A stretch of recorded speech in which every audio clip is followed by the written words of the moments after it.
We're live. Looks like we are live. Want to make sure everyone can hear me. I'm using a new software, so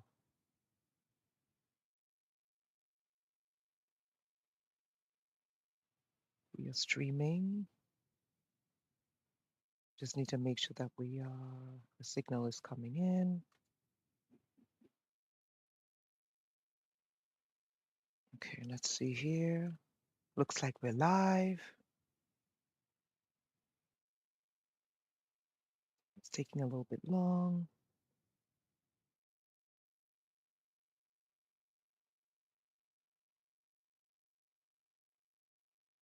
Okay. All right. Let's see. So we're coming in here, which is great. There's just one more that I need to fix. Let me just get that fixed. I am here. The screen is black. There's just one more that I need to fix here, okay? So just bear with me. Let's see if I can get this fixed.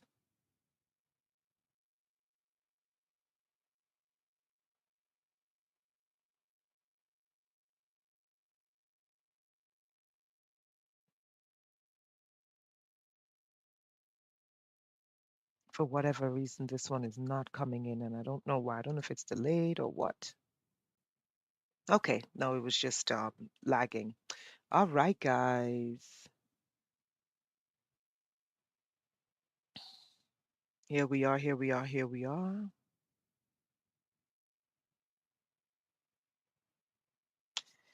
So this is kind of,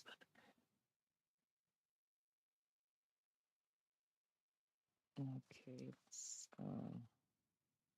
okay. Righty here. Okay. Is everyone here? Everyone's coming in. Great. I want to make sure that everyone can see the screen.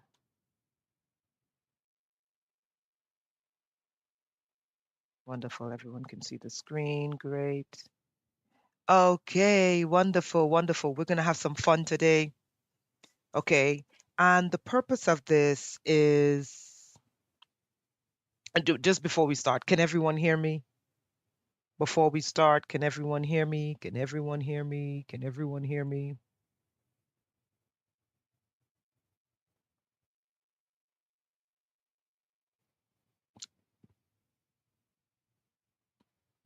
Thank you. Thank you. Thank you, everyone, for being here.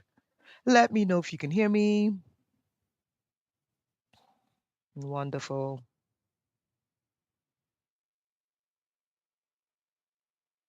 There's a little bit of a lag going on the different channels.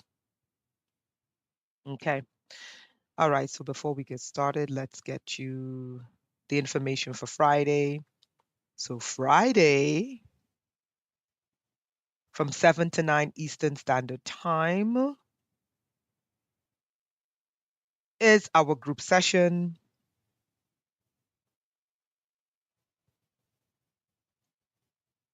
Okay.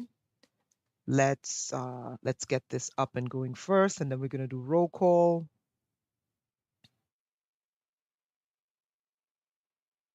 I'm just putting this up, okay? So Friday is the group session. Okay, wonderful. So everyone can hear me. Press 1 if you can hear me. Press 1 if you can hear me. Okay. All right. Occult, Michelle, Queen, Andrea, Rasta, Sherry. Okay, wonderful. So before we get started, thank you guys for being here. And thank you for bearing with me yesterday. Today, we're going to do another stream. Be patient with me. We're going to go down a similar vein. Okay. Um, and the purpose of me doing this is, once again, people need to know, how deep this is going to affect them. Okay. I don't want to bring up my story, but my story is I was persecuted. I mean, horrifically, everybody knows my story. So I know the mindset of these billionaires. So what I'm doing this week is I'm trying to show you how to use, you know, their what they gave us, AI, for you to start thinking outside of the box so that you can have a second brain to help you make decisions in how to navigate what is coming. Okay. I know personally what they have in mind. Okay.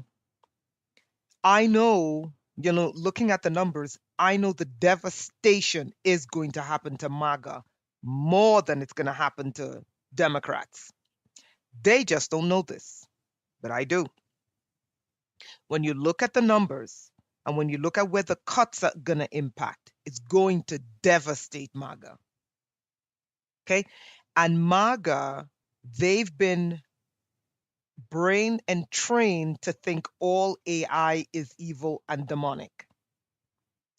So, what I'm trying to do here is I'm trying to show you, hey, listen, you can use AI to help you think outside of the box, to help you brainstorm, and to help you find solutions to navigate the environment we're going to find ourselves in the next 5 years. So that's what I'm trying to do. I did that before COVID, long before COVID came. I was the only person telling people, hey, something is coming, listen. And I told them exactly what to do. When COVID hit, I had many people say to me, Renetta, you saved my life. And I said, you're welcome. Okay. Yeah, oh me, emo. Two sides of the same coin. So we're not here for Democrats fighting Republicans. I am here to try to give people who are now finding themselves in the same situation as me, where, an administration decides you're the enemy and we're going to get rid of you, right? That's okay if you can't participate. The point is, I want you guys to start using these things as a second brain. And that's why I'm doing this, to show you guys, hey, you know, AI is not all Terminator. It's not all Terminator AI. Yes, there's a Terminator AI, but it's not all Terminator AI. So I'm trying to get you to be familiar with this, put this on your resume, be comfortable with it, learn how to make changes, learn how to use these things, and learn how to use it for you to help yourself. Right? All right. So with that said, so Friday, the movie Decode is The Gorge. And just to let you guys know, your participation on the last Friday, it helps me. Everyone who participates and comes on Friday, it helps me and I appreciate it. It financially helps me, it mentally helps me, and it emotionally helps me as I am transitioning, because I'm transitioning too. And when I do transition, I'll let you guys know, but I'm transitioning too, right? I remember, not that I need to say this, not that I care, but, so your participation on the last Friday of every month, it helps me. And I greatly appreciate your participation on the last Friday and every month. And I also thank you guys for believing in me. Because I get you, believe it or not, oh, I get it. Oh, I get it. They come after me. They low key come after me, but I stand my ground. I'm like, I'm Renetta. Okay. None of you can walk in my shoes. So, with that said, I hope to see many of you there Friday. Just know that your participation every last Friday helps me, and I appreciate it. And I'm thankful for it. And it helps me to keep doing it the last Friday of every month. Right? So, guys, let's get started on what we're here to do. We're here for a part two. Okay. Let me take this down. So Friday's the Gorge, 7 to 9. And I hope to see you guys there, right? Okay, so what I'm going to do, just give me 1 second here.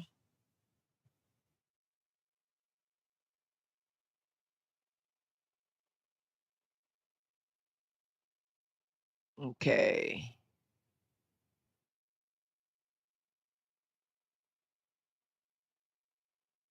All righty.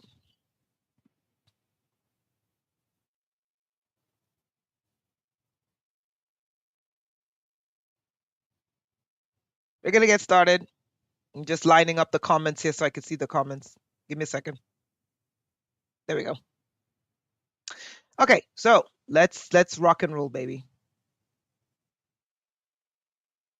So today we're going to look at, oops, why is it pulling up that?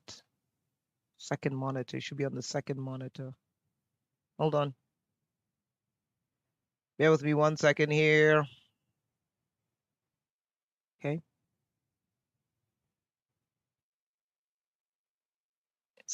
It's here, the second monitor. Why all of a sudden it's not picking up the second monitor? Okay, this is crazy. Hold on.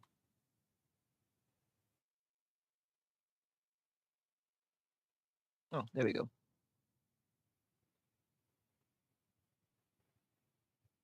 Okay, we got it. Sorry. I just needed to play around with that a little bit. Let me just get this centered.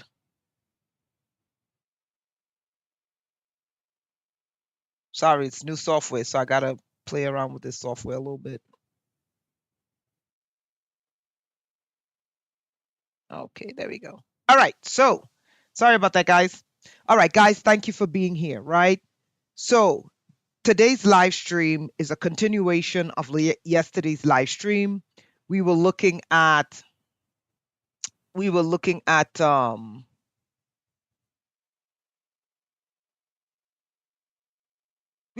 the impact of the Trump cuts on the states and which states would be affected the most.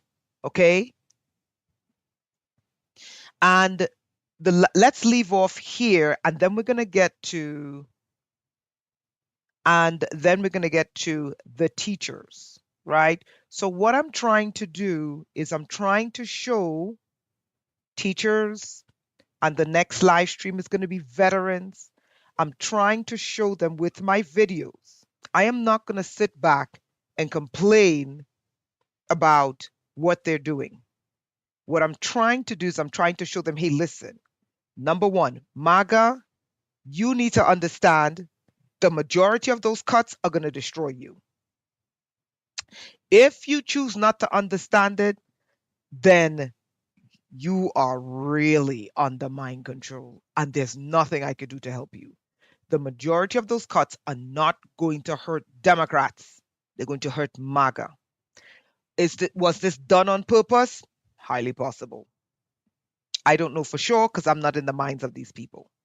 But what I do know is that they want a theocracy run by AI in the United States. And all Democrat run states and cities, the land and the businesses are already divided up into these billionaires. What the billionaires don't have is the large amounts of land that Republicans tend to own. So it would make sense that these cuts, the way the cuts are being done, it's not going to destroy Democrats the most. Democrats were smart enough and savvy enough, say all you want to say about Democrats, but they were savvy enough to have large businesses and social systems. They will get hurt because the cuts are federal and it's federal money going to the states.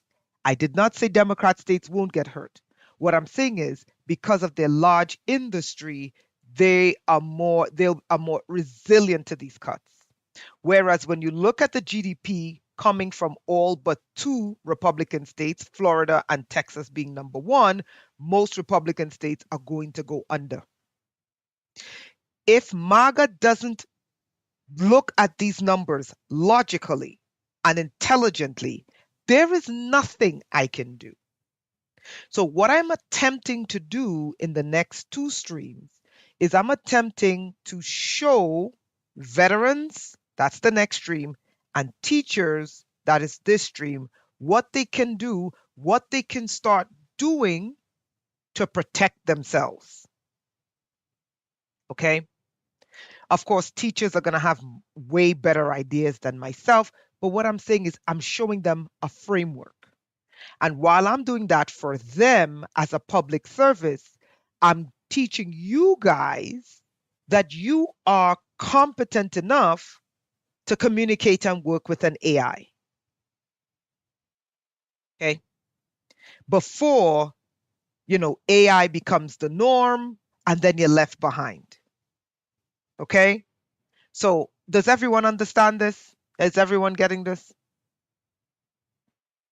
So, this is my public service, the way I choose to do my public service for the people. And I don't believe that I have to have money in order to provide a public good for the people. I don't. Okay. If I waited on money, okay, to get anything done, I'd be injured and crazy and dead. Okay. And we don't have time to be injured, crazy, and dead. We got work to do, right? Okay. So here is a reason I want you guys to take a look at. Let's get to the last batch of hold on. Before we move forward, we want to take a look at the changes.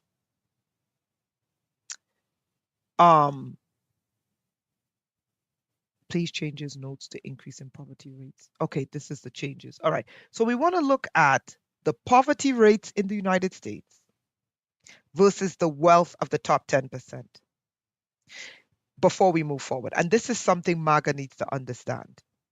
Okay? Because what MAGA is in an information bubble. And I know how those information bubbles work.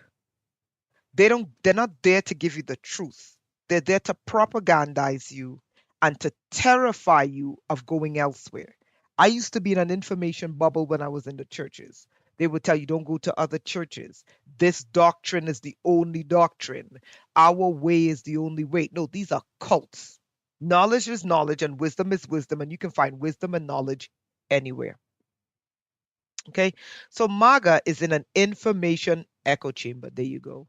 MAGA is in an information bubble, an echo chamber. So they are not getting numbers, facts. They're getting propaganda. And when you're propagandized, propaganda is usually attached to emotions. And it's not attached to the best emotions that a person can exhibit. Usually the propaganda is there to make you angry, okay?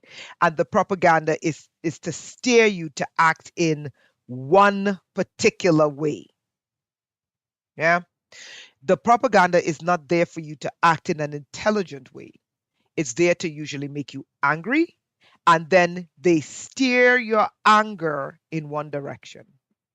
Well, I'm not here to do that, right? I'm just here to bring you numbers, and MAGA needs to see these numbers.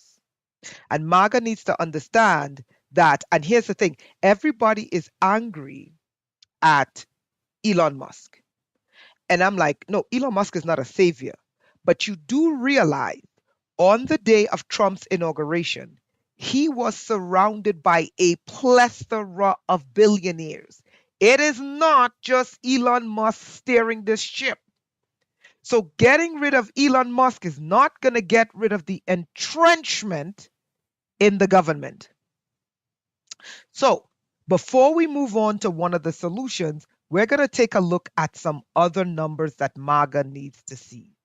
Yeah? All right. So we went over.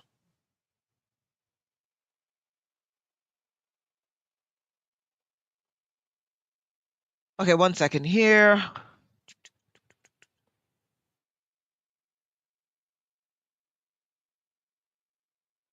We went over who's going to be the most affected. We understand that the areas of the cuts, who they're going to affect the most, is going to be Social Security and disability, those on disability. those who need healthcare services, those who need housing, veterans, the working poor and homeless. There is such a thing as working poor, and it's going to become worse. Okay. I am not here to insult MAGA. I was once under mind control. So I have more patience than the average person. People act like they're not under mind, they've never been under mind control. My God, if you're alive, you've been duped or hoodwinked by something. The key is when you recognize mind control, it's time to come out of it, right? So people need to understand that number one, it is not just Elon Musk. It is not just Elon Musk. Trump surrounded himself with billionaires, which means this is a billionaire plan. The second group Trump surrounded himself with is what their Bible called false prophets. And the false prophets were religious people hired by the king to tell him how wonderful he was. So, the other thing you need to understand is that MAGA, who are Christians, are not being guided by Christian principles, they're being guided by false prophet principles. Their Bible speaks extensively about the relationship between the government and false prophets. That's why MAGA has no love. You understand? People are like, oh my God, I don't understand these people. These people are criminal Christians and they have no love in their hearts because they're guided by false prophets. Okay? And the false prophets are there to tell the king everything is wonderful. So you got to understand, MAGA is being duped by billionaires. They're in an echo chamber, an information bubble, and they're being misled by false prophets. So they're being and they're being deceived into thinking billionaires actually care about working class people. Okay? So they're being hit by quadruple mind control. And people are just shocked that they can't just break out of mind control. I'm like, it's not that easy. Anyway, so what we're doing today is we are going to show, last and finally, a couple of things. Then we're going to go to a solution for teachers. And the reason why I'm doing this, and I'm going to do this in the next couple of days, is this is my public service. This is my public service so that if anyone who may face those budget cuts, listen to me carefully as someone who was targeted by state actors state actors in the hospital in by billionaires, billionaires who want you microchipped and owned. Okay, and by churches, weaponized churches.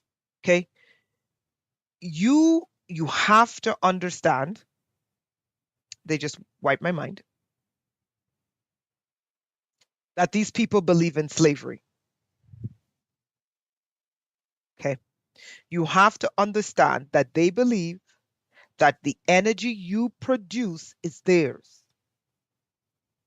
Your intelligence belongs to them.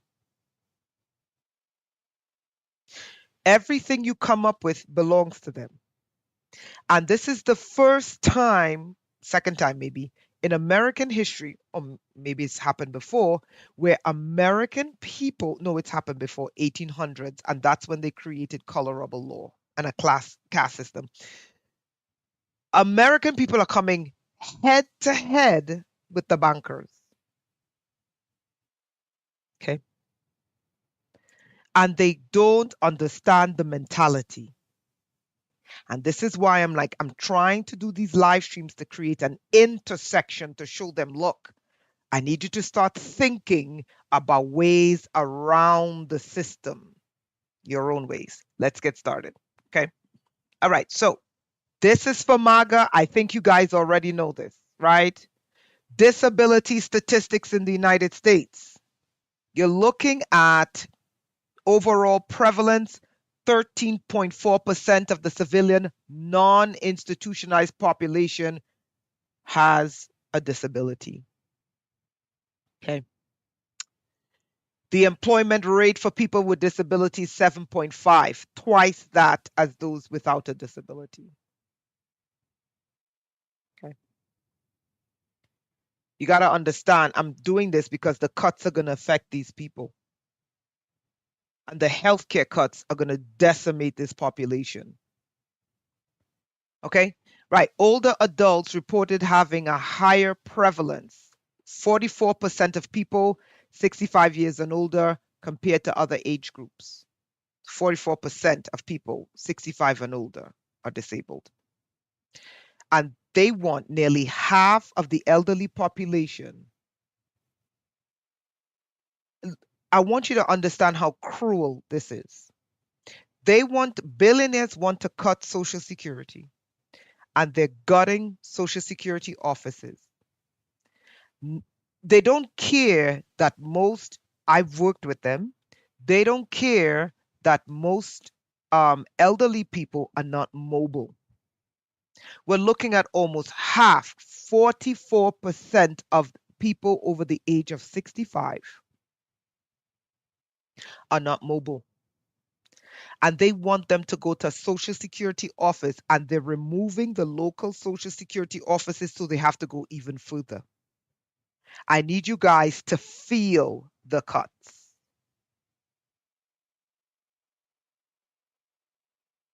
I want you to understand. I want you to use your emotional intelligence. And I realize a lot of these people are religious and they have zero empathy. And when I tell you zero emotional intelligence, and that is what I saw in the churches that made me run the hell away. Okay? They would fight for an ideology than fight for the actual human. This is scary. All right, in 2023, 7.5 million students aged 3 to 21 receive special education services, accounting for 15% of public school students.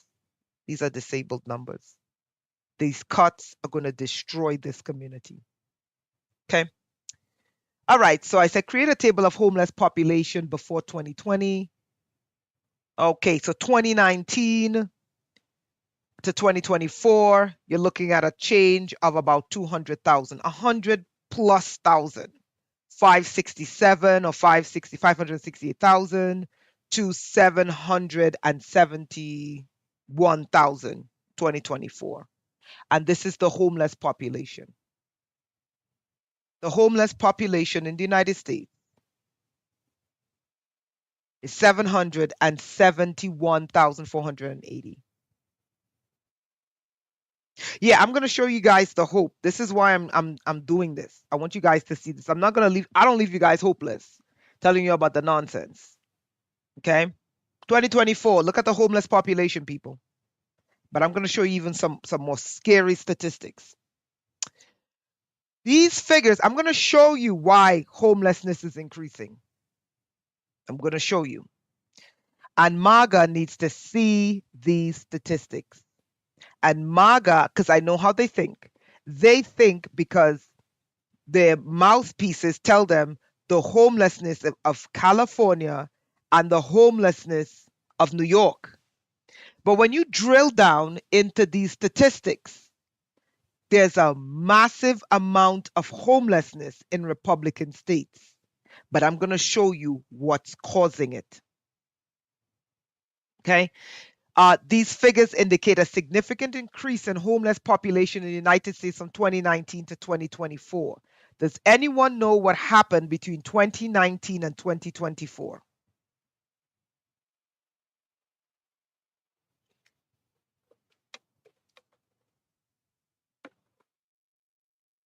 Michelle, you got it.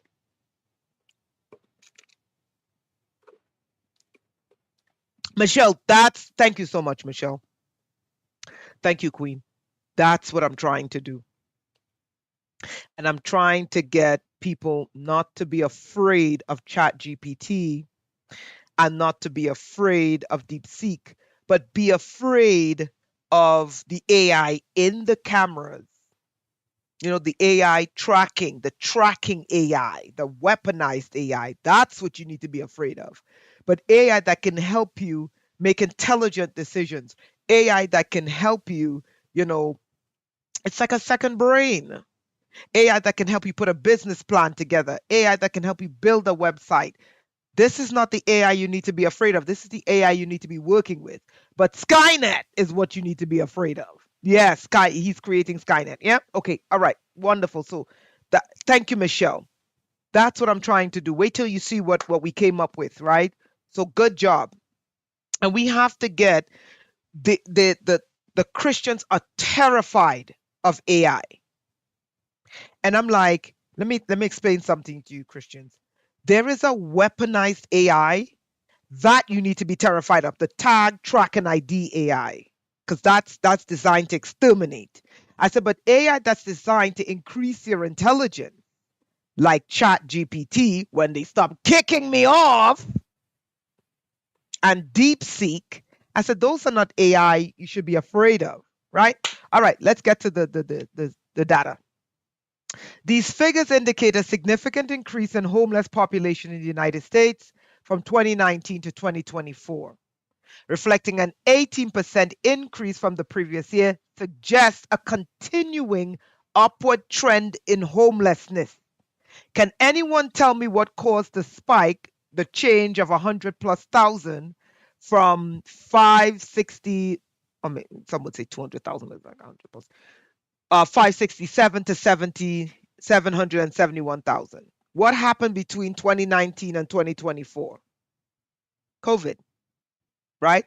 And here's what they're saying. They're saying a continuing upward trend. Do you want to know what happened alongside homelessness exponentially increasing in 2019 to 2024? Do you want to know under the Trump administration, there were 400 new billionaires created when you were locked down? Elon Musk's wealth increased 20-fold while you were locked down. And people are telling me that someone making $40,000 with the federal government, $50,000 with the federal government is a criminal. But while you were locked down, Trump's policy created 400 new billionaires. I'm not yelling at you, I'm beginning to get excited. Yep. Of which Elon Musk's wealth exponentially grew. Elon Musk, I think he went from, damn, I gotta go look it up. I think 20 billion to 400 billion. He went from, yeah, that's 20-fold increase. Yeah, 20 billion to 400 billion under Trump. Okay. That's why he's back to take everything. But he wasn't the only one. Between 2019 and 2024 was the largest wealth transfer. These alleged cuts are the second largest wealth transfer, people. And what happened to the everyday average person? It's on your screen.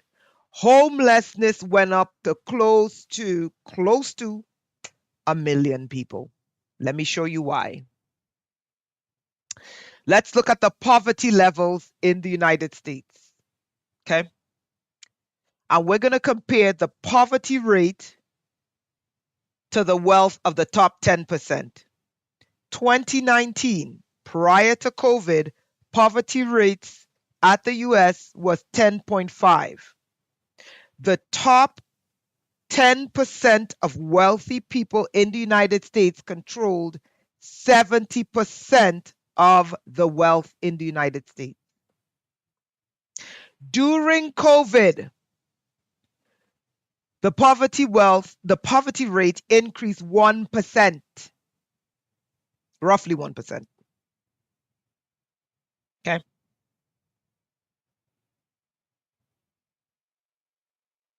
Yeah, roughly a little bit over. Okay. It's on the screen. Now watch this. As the poverty increased, I could just do the math here, whatever. As the poverty increased from 10.5 to 11.4, watch this. I want you to see this.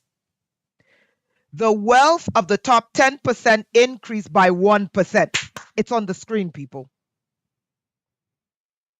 How is that possible? Unless it was a wealth transfer, people. Possible that the entire country was locked down. Poverty increased by 1%. Okay? Okay. Oh, 651, 1 point something. Okay? 1 point something. Okay? Increased by 1%.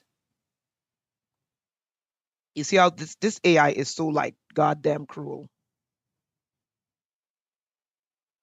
Yeah, 0.9. Good. By 1%. Okay. Now look at this.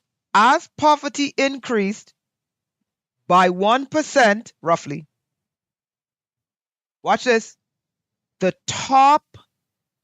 wealth of the top 10% of the United States, their wealth increased by 1%. People, it's on the screen. While you were locked down, the wealth of the top 10% increased. While poverty increased at 1%, the wealth of the top 10% increased by 1%. It's on the screen. Watch this. So from 2020, it went up 10.5 to 11.4. Then it went up to 11.6. So it increased by 0.2. Poverty increased by 0.2% from 2020 to 2021. Watch this.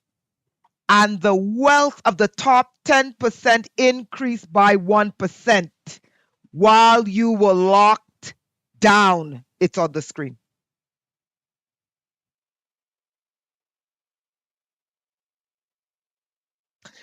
By 2022, there was a dip at 0.4%. Okay. Oh, well, perhaps the wealth of the top 10% dipped. Nope.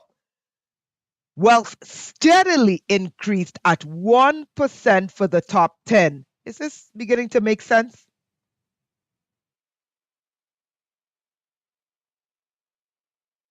Remember, these are lockdown numbers, right? 2023, it went down 0.1%. Poverty on homelessness went down 0.1% 2023. Watch this. Wealth for the top 10% increase at 1%. There's been a steady increase. How Republicans, MAGA, how the hell? I'm not yelling. I'm sorry. MAGA, how the hell is crime your brothers and sisters working in the federal government?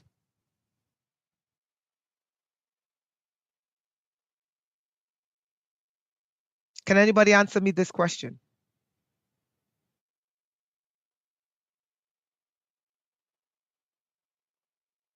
Can anyone answer me this question? MAGA, how the hell is the corruption your brothers and sisters working in the federal government when your brothers and sisters were locked down 2019 to 2023?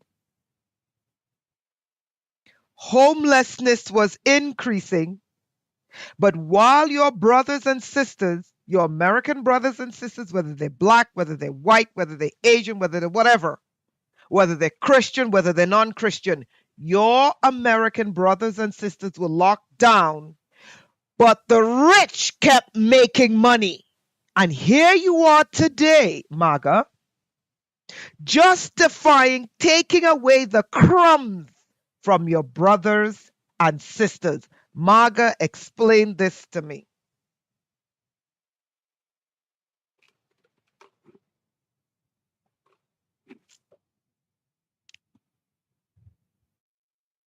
Okay, let's look at the stats. Poverty rate, the percentage of US population living below the federal poverty line. Wealth share of the top 10%, that is the proportion of total US wealth held by the top 10% income earners, right? Okay, so we already looked at that. Okay, poverty rate, the percentage of US population living below the federal poverty line. In 2019, poverty rate was 10.5. It increased to 11.6. It decreased 11.5 in 22, and then it declined it to 11.1 in 2023. The wealth share of the top 10%, the proportion of total US wealth held by top 10% of income earners. Data for the wealth share of the top 10% is not provided in available sources. Yeah, right. Okay, we looked at that already.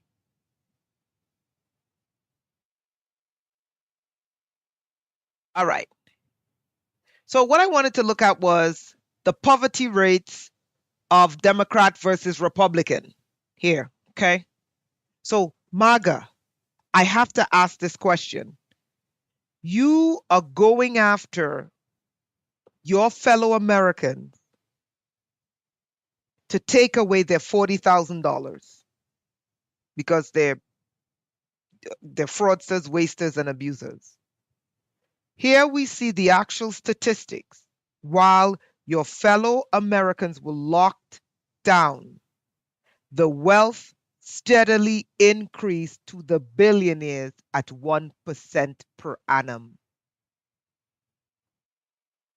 And you're trying to convince me that the enemies of the American people are people making $40,000 with the US government, $50,000 with the US government. How is this possible? MAGA, I need answers. Let's continue. Okay, we're analyzing poverty rates, right? Poverty rates in Democrat versus Republican states. Generally, this is a general statement. Okay, generally, Democrat states have experienced lower poverty rates in recent years. For instance, in 2018, Democrat controlled states outperformed Republican controlled states by an average of 2.8 percentage points, marking a significant shift from previous decades. So the Democrats started putting in safety nets in place, okay, to decrease their poverty rate. So this is a market change in recent years, right? Conversely, Republican states, sorry. Okay, many Republican leaning states have higher poverty rates. MAGA, is anyone telling you this? Notably, 19 of the 20 poorest states are solidly Republican, indicating a correlation between political alignment and economic challenges. I want everyone to digest what I just said.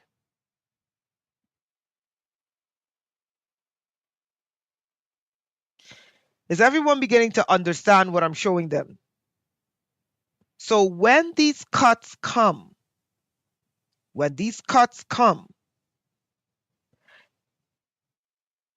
it will not affect, it's going to be disproportionate, Democrat versus Republican.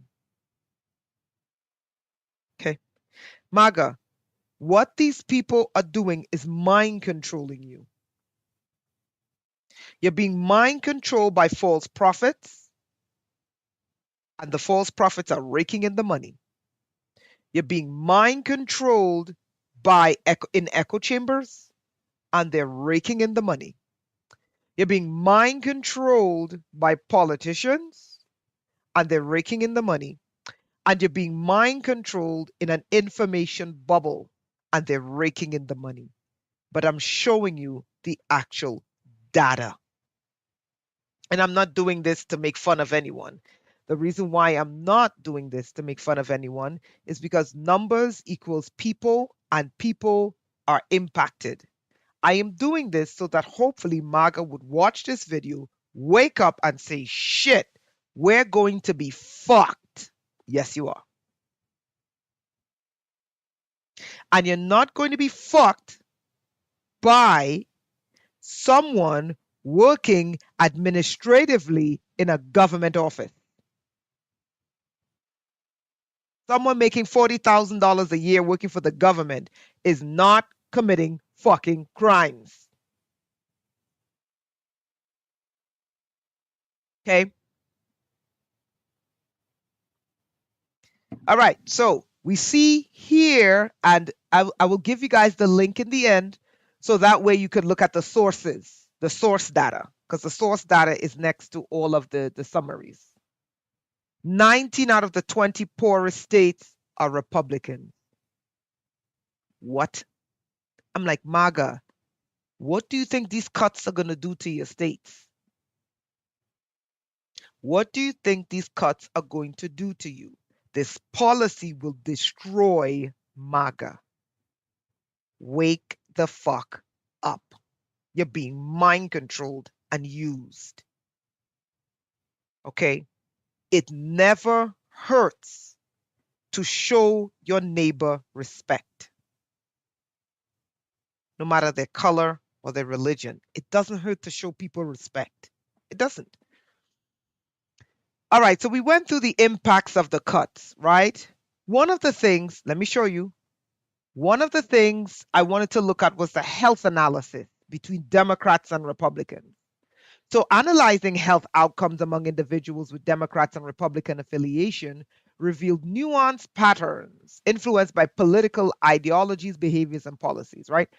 Republicans and conservatives who identify as Republicans or conservatives often report better self-rated health and well-being compared to their Democrat liberal counterparts. I think the reason why they report better health is because they don't live in dense urban centers. Right? Now watch this. COVID-19 impact. Research has shown that areas with higher exposure to political conservatism experience higher increase of this C19 death rates, greater stress on hospitals, and it's because of policy. I'm not going to go into what I feel about C19. I'm just telling you what they said. Excess death rates, an analysis of voter registration and mortality data. They use voter registration and compared it to the mortality, the death rates, from Ohio and Florida revealed that registered Republicans had 76 higher excess death rates. This was after they rolled out quack, quack, quack, quack, quack. I had to say that. That was hilarious. Right? But here's what they said too. Political policies on health. They said states governed by conservative leadership has been associated with poorer health outcomes, higher premature mortality rates, meaning people die earlier, and that part, which I'm not going to cover because, I'm not a fan of that. This correlation suggests that political decisions at the state level can significantly impact public health. So overall, conservative states have poorer outcome overall, and they have higher early death. Okay. Okay, so Republicans on paper say they report that they're healthier. They said objective measures indicate that Democrat leaning regions often experience better health outcomes.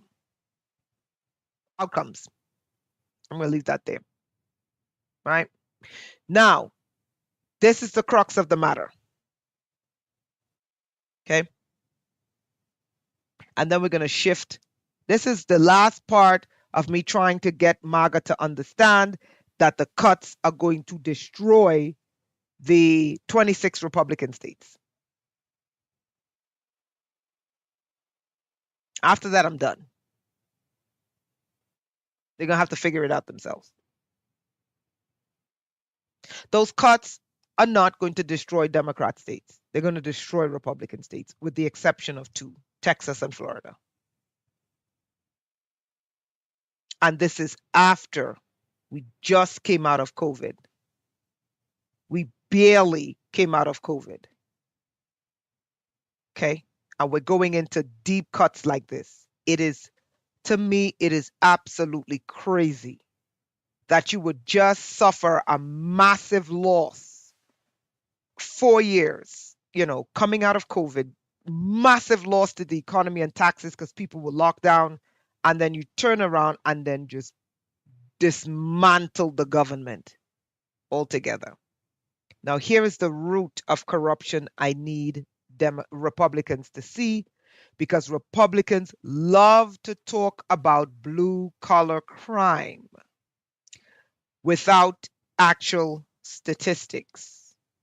Okay, we're going to look at actual numbers about the crime and the socioeconomic impacts to the American people. I am not advocating crime. I'm just here to show you some numbers. We're going to look at three crime categories. We're going to look at three criminal categories. We're going to look at blue collar crime, which Republicans, conservatives love to talk about in relation to Democrat run states and cities. I am not undermining crime. Crime is real. What I'm here to show you is the reality of where the real crime is. And you'd be surprised, it's not in the government. Crime is in the government. Corruption is in the government. But I'm talking about the bulk of the crime that is destroying the United States. Right? And then we're going to go to the fun part, the solution.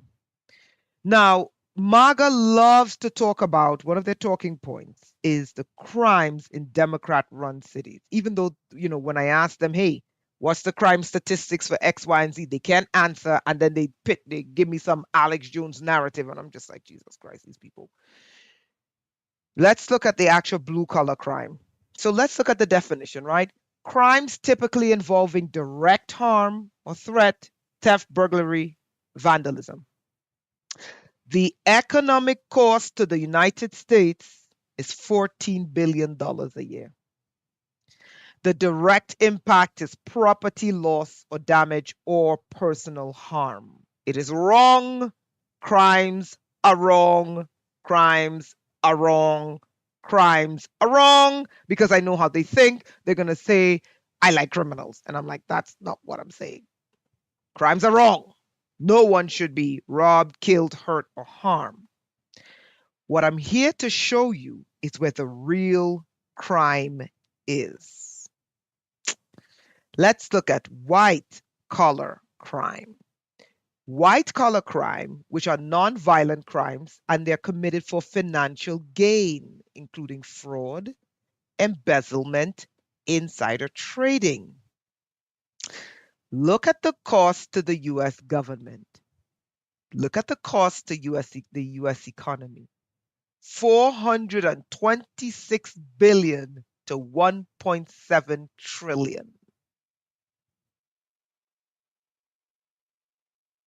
I want you guys to think about that for a second.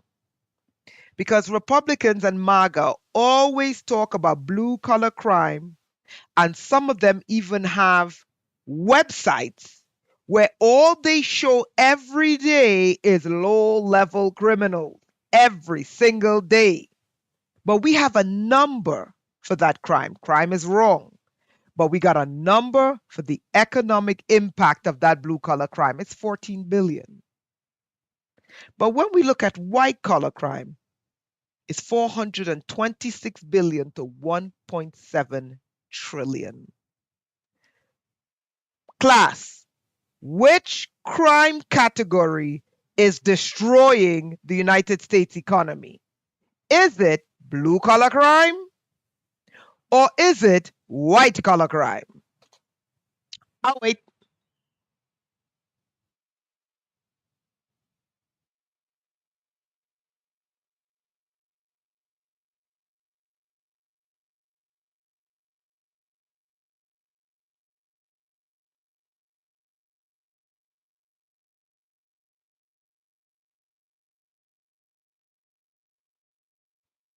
I'll wait for the answer.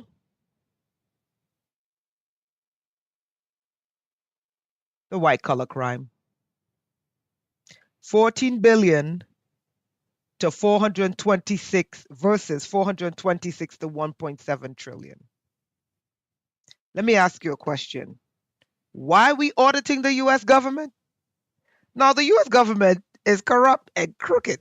We know. But it's not the person sitting at their fucking computer desk making $40,000 a year.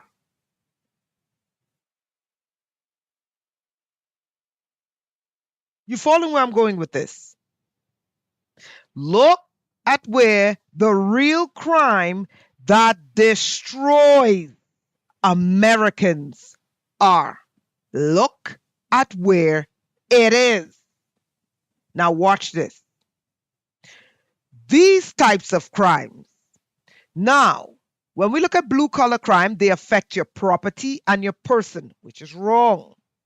When we look at white collar crimes cause you to lose your 401ks. White collar crime now it's going to cause you to lose your social security. White collar crime causes you to lose your home. White collar crime causes your student the cost of education to go up. White collar crimes cause you to lose your cars. White collar crimes cause you to lose your investments. White collar crime causes your tax to increase. White collar crimes causes your retirement to be lost. Yet, the only thing that MAGA are told is blue collar crime in the echo chamber information bubble. Is there corruption in the US government? Yeah, there's corruption.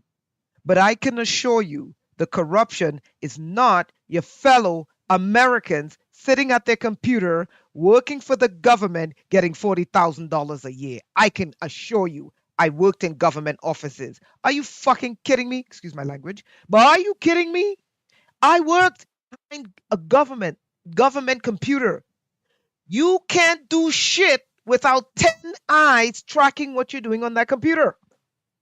It's very hard to be a criminal on government systems. So I highly doubt. Now, can people make mistakes when they're doing their job? Yeah. But crimes, I find it very difficult to believe unless the person is tech savvy. Unless, I'm not yelling at you guys, unless the person is tech savvy, it's very difficult to commit crimes using government equipment. I'm serious. I did the job. It's very difficult.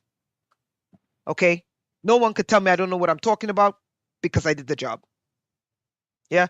And boy, when I tell you I was fucking monitored, I was like, shit, you people are crazy. But, it is what it is, right? Okay, now government corruption. Abuse of public office, private gain, such as bribery and embezzlement. Usually these are the types of crimes, right? Difficult to quantify precisely, but if you're dealing with high levels of corruption, it can stop economic growth. Corruption undermines public trust and lead to substantial economic inefficiencies. So I'm not saying you don't go after government corruption, but I can tell you with all certainty, let me explain something to you. Firing government workers will not get rid of government corruption. Anyone telling you firing government workers is going to get rid of government corruption, they are selling you a bill of goods. It's bullshit. Renata, justify that statement. Sure.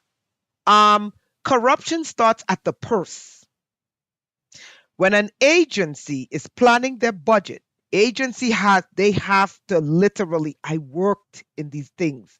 They have to itemize every single cent. When they present their budget, they have to defend that budget. You understand? They have to defend that budget. Now, if you really want to deal with corruption, corruption starts at the purse. Corruption starts at the budget level, not with your fellow Americans behind a fucking computer. I'm being serious. Not you guys. I'm just talking to people who just don't understand how these things work. Corruption does not start with your fellow American working at a damn computer. It starts with the budget and what's itemized on the budget. Now, low performance, I can understand if people are underperforming and stuff like that. But corruption, no. You have to fund corruption. Corruption requires money. Okay? You're following what I'm saying? It's a budget issue. Fraud, waste, and abuse it's a budget issue. It's not your average American sitting behind a computer. That's why anyone who tells me Elon Musk is doing a great job, I'm like, you're a fucking idiot. And you don't understand how government runs. And I'm being serious. It is very difficult. Not that I tried, but I knew when I turned on my computer, the government is listening and the government is watching. So how the fuck am I going to commit crimes on the damn computer? Really? How am I going to sit in front of my computer and commit crimes? The only way for me to commit crimes is if I'm in IT. If I know how to hack systems. Okay? If they worked in government, they would understand this. So if they're really serious about corruption, you're not going to go after the workers making fucking $50,000 a year. No, it starts with the budget. And it starts with what's inside of that budget. Okay? It's a hoax, people. It's a dangerous hoax, but that's my personal opinion. All right, look at the observations. White-collar crime represents the most substantial economic burden among the three categories, with losses potentially exceeding $1 trillion a year. America loses $1 trillion a year due to corporate crime. Here's my question. If the majority of the crime in the United States is from corporate crime, why are corporations, government agencies looking for criminal activity? It doesn't make sense to me, people. Oh, Isaac, you saw it. I hope to see you there on Friday. Thank you, Isaac. You're following. You're following what I'm saying. Does everyone get what I'm trying to show them? Why are you using someone from the corporate world to look for government corruption when the actual numbers tell you that the bulk of the corruption that's dismantling the US economy $1 trillion a year is the said corporation you're using to find the crime in government?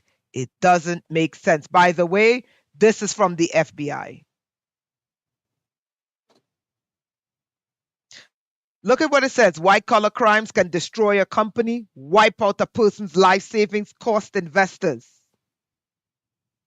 I'm telling you. But yet, the Trump administration has people from the corporate world, not auditors, not accountants, corporate hackers and AI overlords data mining the US government looking for crimes. I mean, and then I have MAGA telling me he's doing a great job. And I'm like,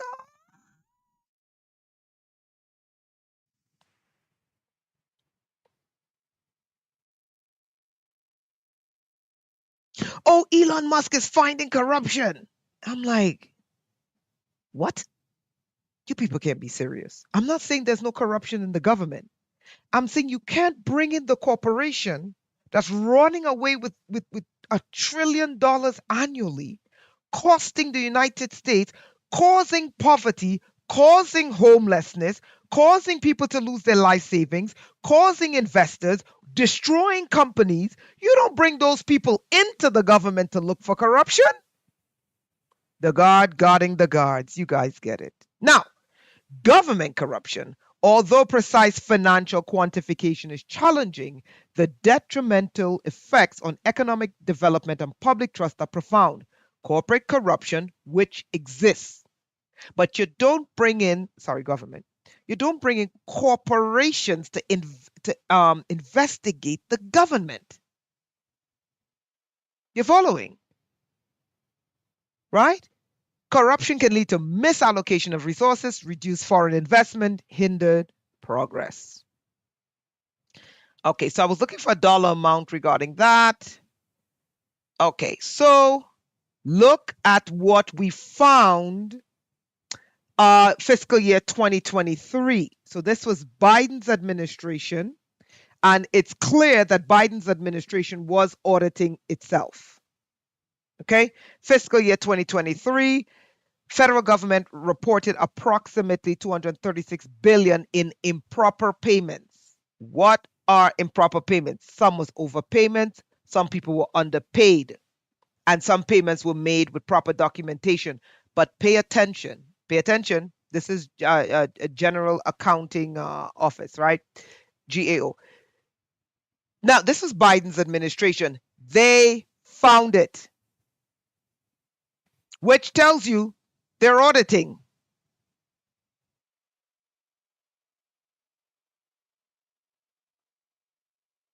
And we have the categories of the types of payments that were improper. Either some people were overpaid, some people were underpaid, and some people were paid without proper documentation.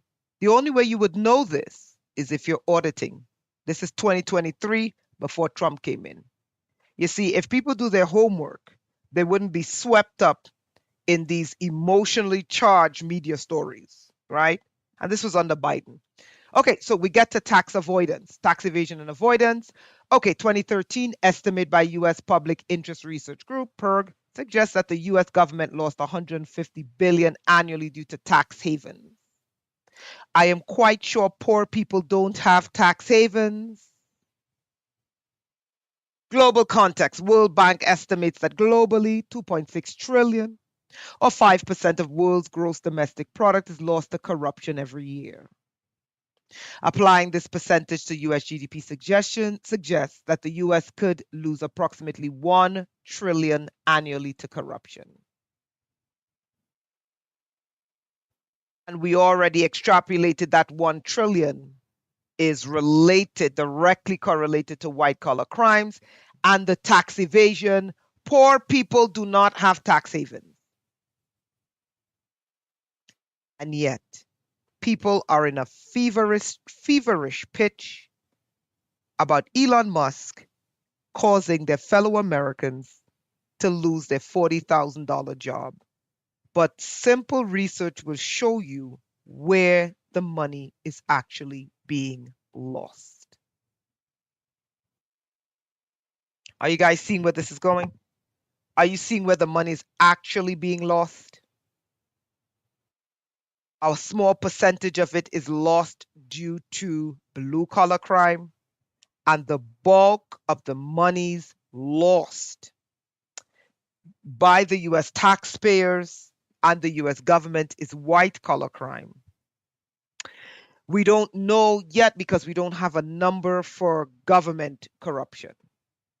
But we do know the bulk of it is white collar crime. And here we see another area would be tax evasion. And the United States loses 150 billion annually due to tax evasion and tax havens. And this is not poor people. So my question to MAGA is this. Why are you destroying the lives of your fellow Americans? This is the actual statistics.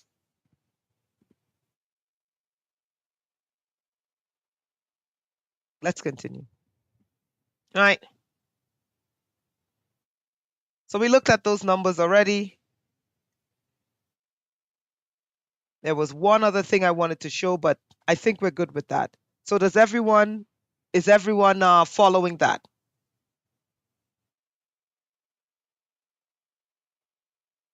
We're going to move on to something, and this is the solutions part for teachers. Is everyone following?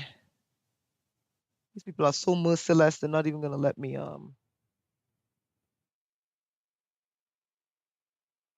Okay, great. Not even going to let me cut that off.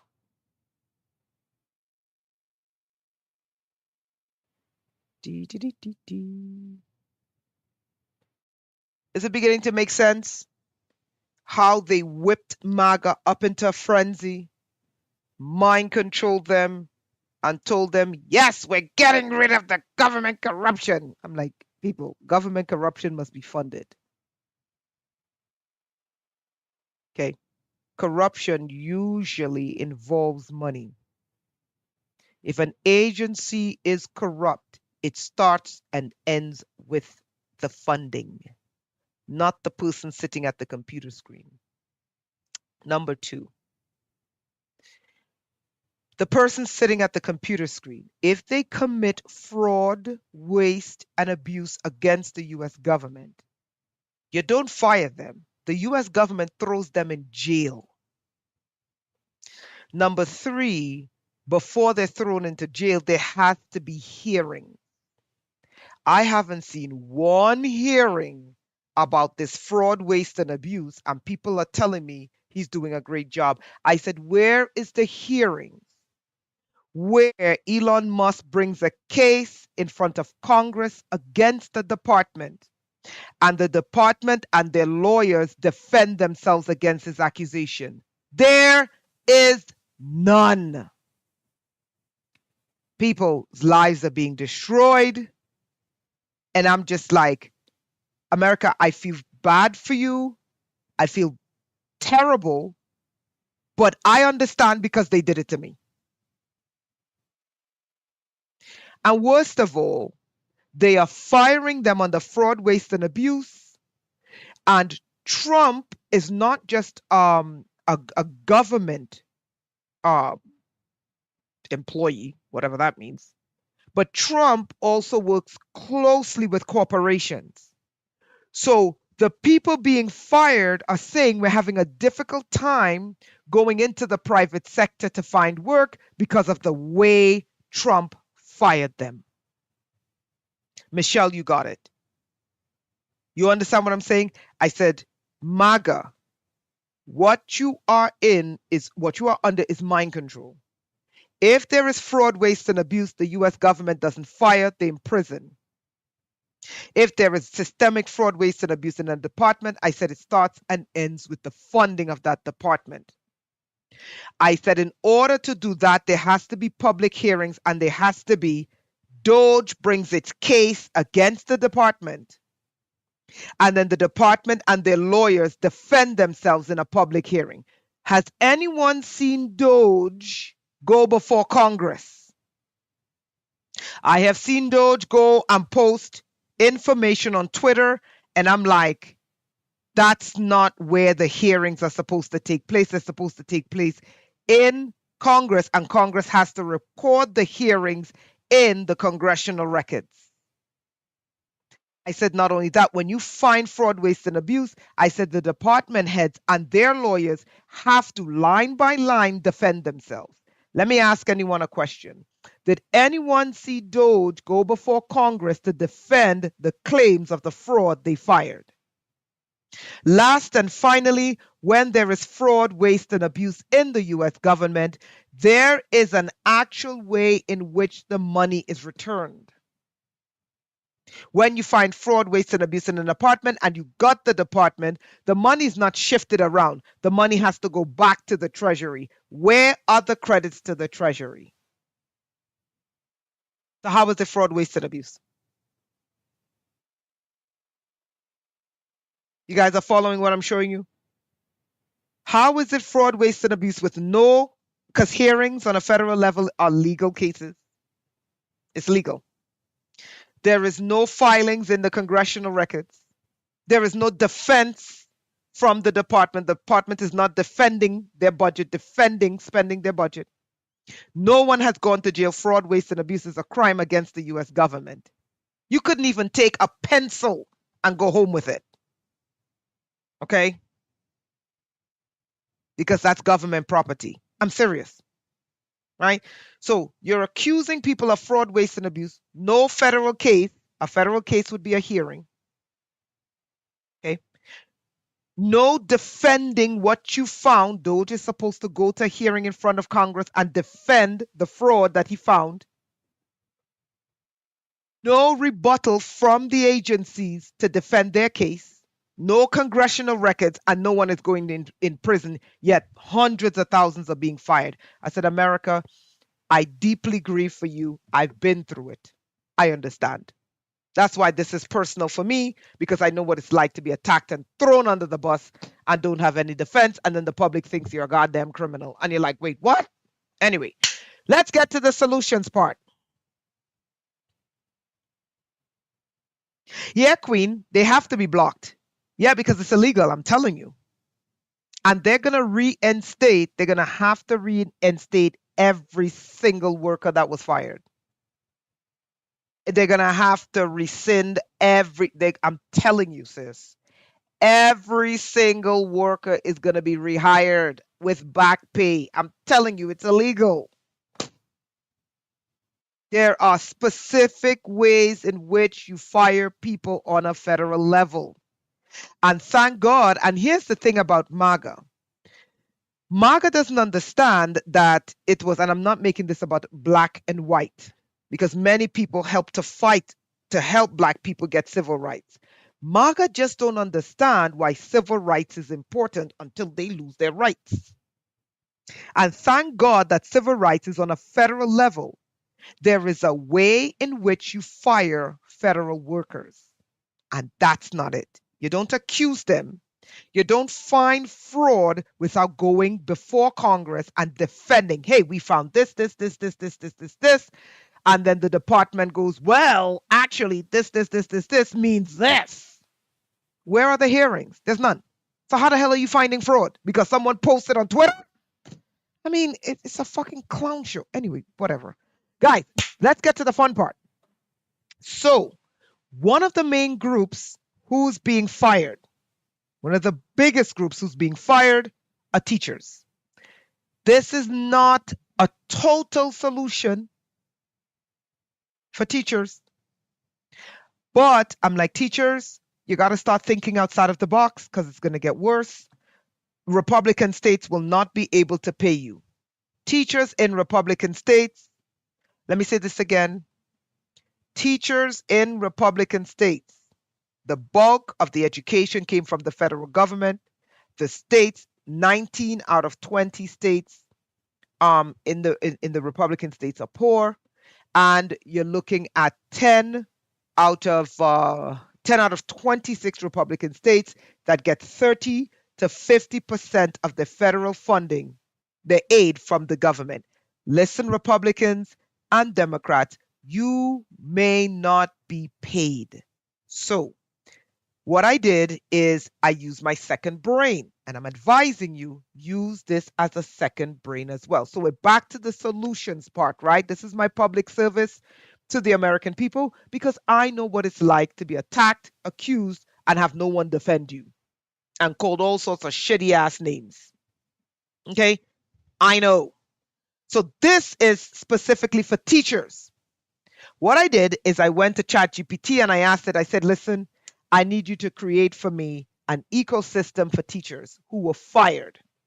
I said, I need you to keep the cost of education low, but I need to make sure that teachers can earn a decent living because they're going to be mass fired, especially in Republican states where 30 to 50% of the funding, the operational budget includes teachers. Operational budgets includes teachers, comes from a federal level. There's going to be mass firing of teachers. And I'm like, teachers, time to start thinking outside of the box. Okay, so I said to ChatGPT, look, the cost is $50 per week per student, 4 hours of learning per session. The student could choose 8 to 12, the session. Oops, sorry. The student could choose a session 8 a.m. to 12 p.m. session, 1 p.m. to 5 p.m. session. Total, let me just go back. Let me just scroll down here because I use different numbers down here. Hold on. Okay, maybe I should just keep these numbers. Hold on. I'll just give you the changes, right? So I started off with 20 students per day, 10 students in the morning, 10 students in the evening.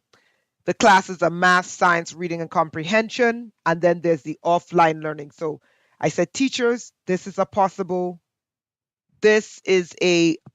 solution for teachers. I said, learn and earn type education. Okay. I said, and it's micro learning. So the teachers are not taxed to work 8 hours a day. You know, I said the teachers can do 4 hours, whatever, right? So I said, create for me a plan for teachers because teachers are going to get decimated. Is everyone following?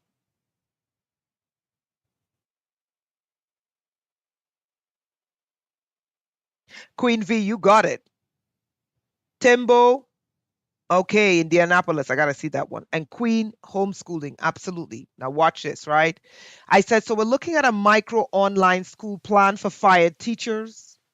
So this is just a framework. You could create it however you want. The point is, I'm putting this out there so that teachers who are about to be fired could be like, shit, I need to prepare. Okay. And what I try to do is I try to make it affordable for the parents, but the teachers can earn a decent income on the end, right? So cost $50 per student per week.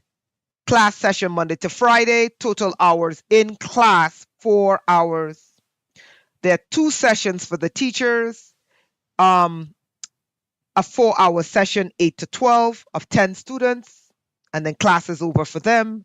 And then there's an afternoon session, 1 to 5, one evening session. Okay, so that's $1,000 per week. That is $4,000 per month at 20 students. Are you guys following?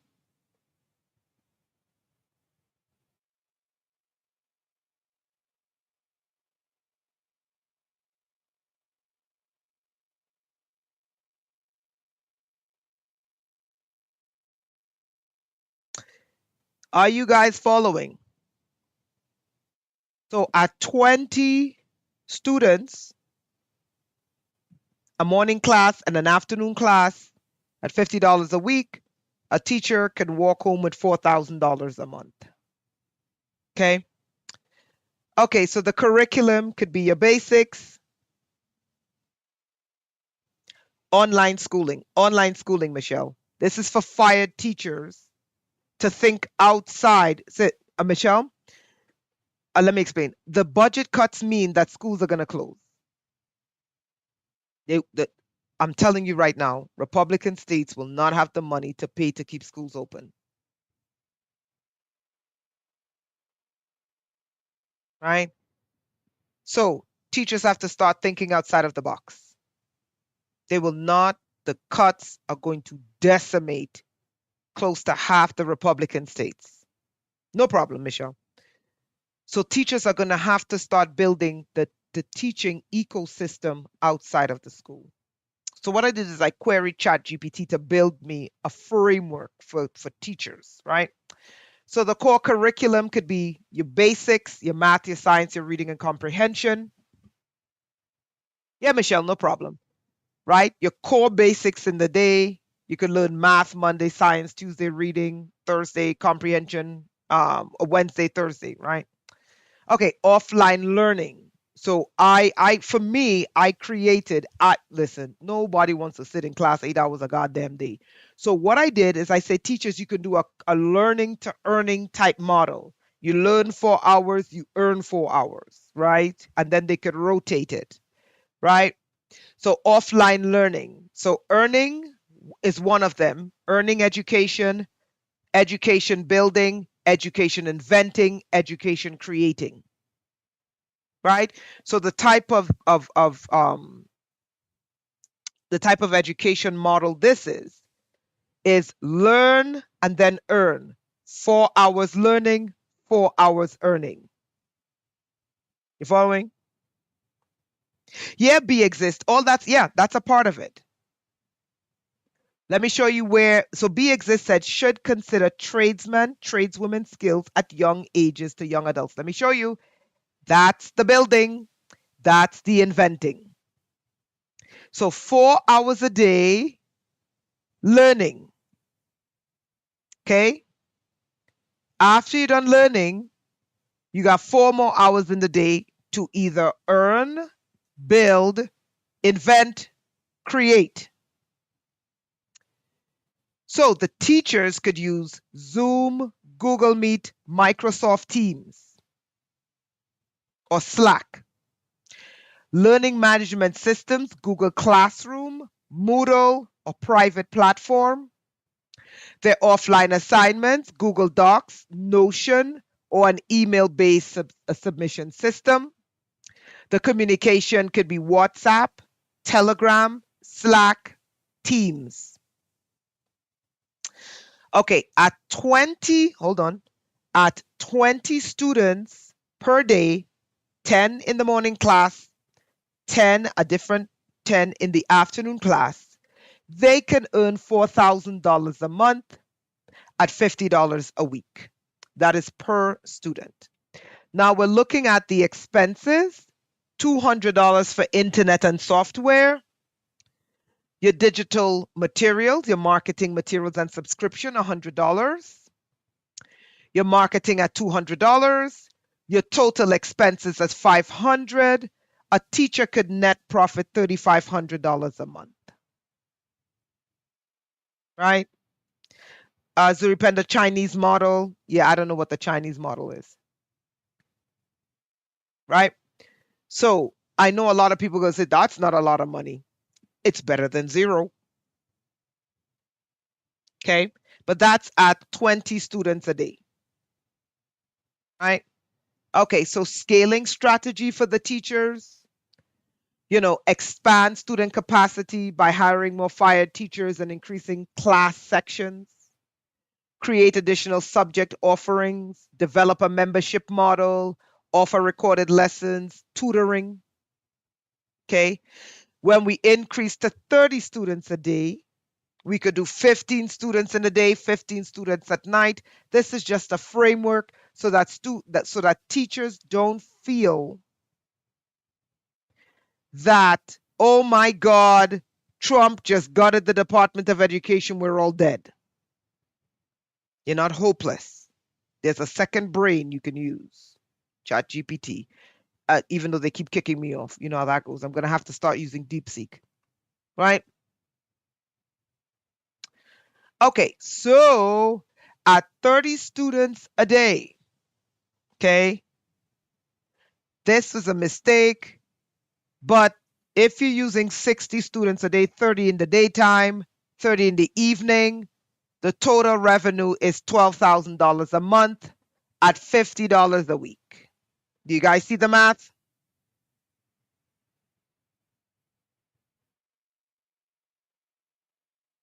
If it's $50 a week, 4 sessions, 30 students in the day online, 30 students from 1 to 4, 1 to 5, sorry, in the evening, 60 students a day, that's $3,000 a week, that's $12,000 a month before expensive, EBIT. Okay, with the same math, science, reading comprehension, the learning part, and then the offline, which is the earning part. Queen, yes. I'm going to say this again. Math, science, reading comprehension in the day. In the evening, earning. Economics is going to be, economics and banking is going to be under earning. Okay. Bitcoin, crypto is under earning. Okay. Accounting is under earning and accounting is under math. Oops, it's already in here. Okay.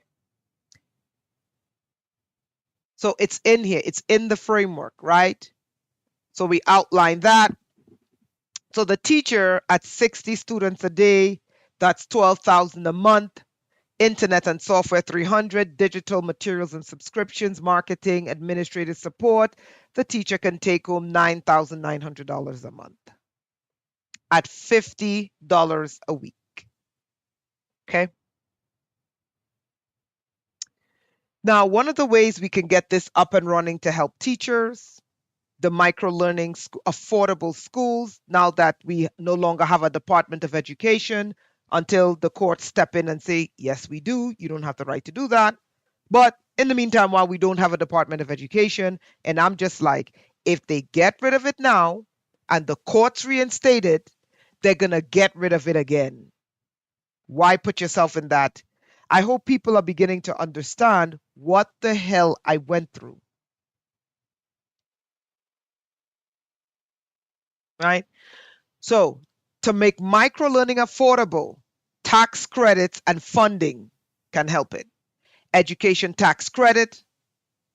Parents can claim tuition expenses under education tax deductions.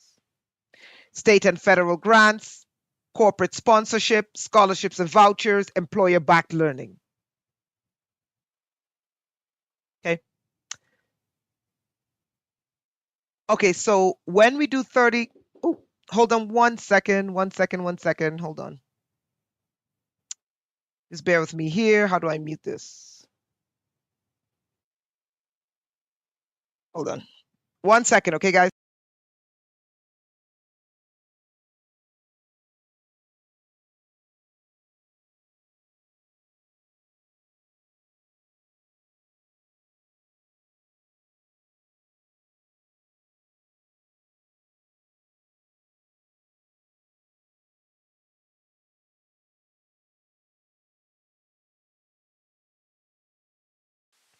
Okay, guys, sorry about that. Someone was at the door. My apologies. All right, everyone, press 1 if you can hear me.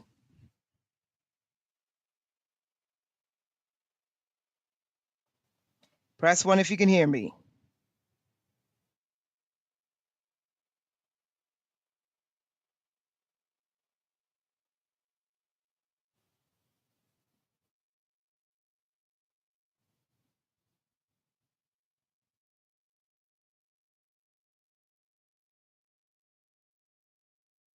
Okay, wonderful.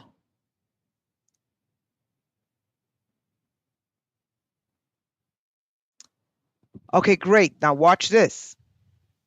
Now a teacher with 30 students, 15 in the day, 15 in the evening, at $50 a week with 2 sessions. The learning part can take home $6,000 EBIT, $6,000 before expenses. Okay, and I don't know the taxation scheme. You know they'll get you with the taxation. That's the feds, right? Okay, so we went through tax credits. Now we're going to look at business idea. Remember, the first part is the learning.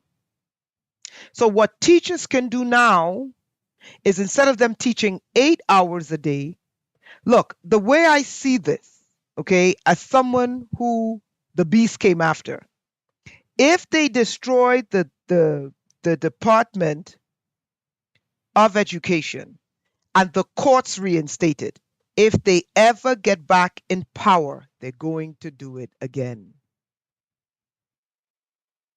Are you guys following me?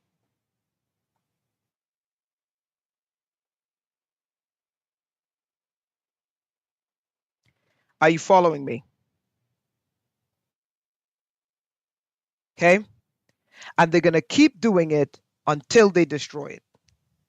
Okay? So, what I'm saying to teachers are, look, why put yourself on that roller coaster ride? We need you to begin to create your teaching ecosystem outside of the DOE. And one of the things I think would be better for students, especially when they're cutting food stamps, cutting housing, you're going to have starving children. I know I worked with benefits. You're going to have a lot of children who are plunged into dire poverty. Billionaires are not going to understand that. I do. So you can't have a child in a classroom 8 hours a day. So you're going to have to change your teaching style. And I think the best teaching model for children would be learning for a portion of the day and earning for a portion of the day, right? So one of the things I integrated into this is business ideas for children. Okay. So businesses for children ages 7 to 12. Why? Because if they're cutting the Department of Education, it's not just going to affect the teachers, it's also going to affect a lot of children who are going to be plunged deeper into poverty. And poverty usually means there's no food. You need children to have money coming in. Okay, I'm serious. You can't put all that strain on parents when children are brilliant. And children, if you teach them, can manage money. Okay, so these are some of the earning business ideas for children 7 to 12. Creative handmade products, jewelry, custom greeting cards, slime, do it yourself, craft kits, service based, pet sitting, dog walking, lemonade or snack stands, recycling for money. One of the things we can do is we can either create a platform that works for children, business platforms for children, or we can petition YouTube to create YouTube Kids. They have YouTube Kids, but monetize YouTube Kids for children to earn an income or build your own. Okay, for the digital and online businesses for children, kid-friendly podcasts, drawing and sticker shops. Okay, we're looking at age 13 to 17. We can introduce them to e-commerce, AI businesses, t-shirt printing, arts and graphics, games, gaming, service-based lawn care and gardening, car washing and detailing, tutoring services. Okay, so that we don't have hundreds of thousands of children starving if they're gutting the Department of Education. Listen, I worked in benefits, I know. It means starving children. You following? Yeah, be exist. Get them to work early and get them to make money early and teach them how to manage money early. So they're not 8 hours in a classroom miserable. No, get them earning early, right? So online tech-based businesses, 13 to 17, social media managers, NFT and crypto art, mobile app testing, building mobile apps, 18 to 25, e-commerce and reselling, tech and digital services, local and physical businesses, business incubation strategy. So mentorships. If we can get safe, secure mentorships for the children, so that would be the earning part. They'll be connected to safe mentors in a safe environment. We can start kid startup funding, marketing support, legal assistance. I'm like, why the hell would you tax children? But, this is Babylon. They're going to tax them anyway. I'm like, why the hell would you tax children? Any child under 19 should not be taxed. What they should do is say, hey, mandatory sum of that money if you don't have children. If you're under 19 and you don't have children, then 30% of that money needs to go into a fund. No taxation. When you get to over 19, we could tax you. Right? So this is a comprehensive list of micro businesses for the child entrepreneurs. Okay, so custom jewelry, t-shirt and tote bag designs, handmade candles and soaps, stickers and stationery business, greeting cards, do-it-yourself projects, knitting, personalized gifts, service-based businesses for children, lawn mowing and yard work, dog walking, pet sitting, car washing, detailing, house cleaning organization, babysitting, parties, children's parties, event helpers, grocery and errand running, tech support for seniors, where children can, when an elderly person can call up a little children's hotline, hello, Sonny, I need some help with an application online. And the children can go to the elderly's home and help them take care of the application, yada, yada, yada. Okay, online and digital business, YouTube channels, TikTok content creation, social media, podcasting, online tutoring, blogging, graphic design, video editing, game modding and skins. I don't know what skins are. Okay, reselling and retail, thrifts, flipping, sneaker reselling, vintage clothing sales, drop shipping, collectible trading, online marketplace selling, food and beverages for children. Yeah, Queen. So remember what I said? The child labor laws was for child exploitation. Child exploitation, this is totally different than child exploitation. Child exploitation laws were put into place because these corporations under the industrial era, they had children working in hazardous environments. Michelle, exactly, yeah. An elderly person needs, to fill out an application. They need help, running down here and running here. Young people can provide these services. You understand? So these are some of the things that can be done because I'm telling you, I worked doing it. If you're cutting the DOE, there's going to be starving children all over the place. And this administration doesn't give a damn because his children won't be starving. Right? Food and beverages. We can young chefs and young bakers. Okay.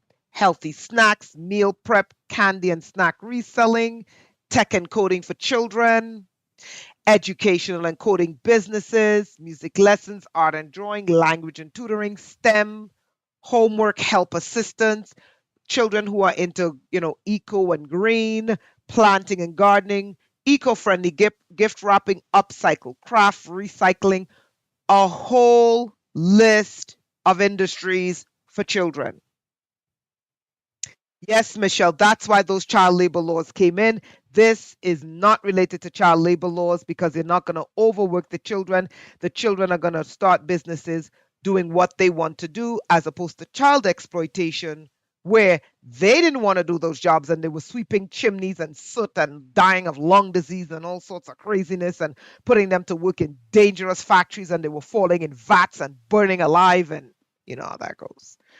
So, one of the things we have to do is we have to now get the idea into teachers' heads. Hey, listen, they're gutting the Department of Education. They don't give a damn. Even if the judges say, hey, this is illegal, reinstate it, they're going to find another way to gut it, which means you're going to be stuck out of a job. So, teachers, you need to get with it, wake up, don't get caught. This is just a framework. I'm not a teacher. Well, I am a teacher, but I'm not a certified government teacher or state teacher, but this is a framework that teachers can use to help them think outside of the box and create a classroom, start building their classroom outside of the DOE so they can earn an income. Right? Okay, how we can support young entrepreneurs, we can help them with setup, encourage financial literacy, and create and provide mentorship programs.